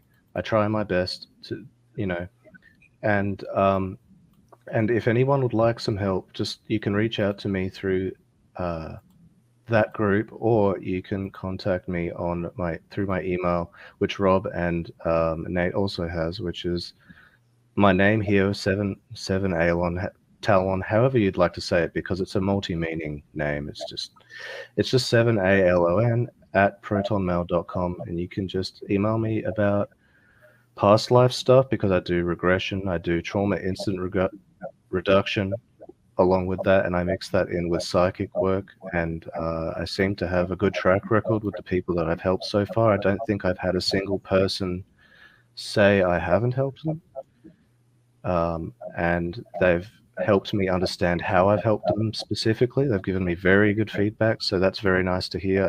I'm very humbled by that, because I really didn't know how far I wanted to take my work. I mean, how many people I was ready to take on and help. But honestly, at this point, it's okay if people, don't feel hesitant or like you're bothering me. Please email me. We'll work something out if you want some help, and I'll just have to make time for anybody that needs it. I just joined your Discord, Nate, by the way. I found you. It's under Planetary Consciousness Project. You just joined the Telegram then. Yeah, Robert. Yeah, I just joined it. Awesome. I also wanted to mention something too. You can find my friend and my project partner on Project Avalon under 7 Alon. I'm under Haujean Contactee there, but I'm rarely there. So if you were to message me, I probably wouldn't see it until I log in and so forth. But yeah, he's there more than I am. So if you're a member of Project Avalon, you can find Dean there.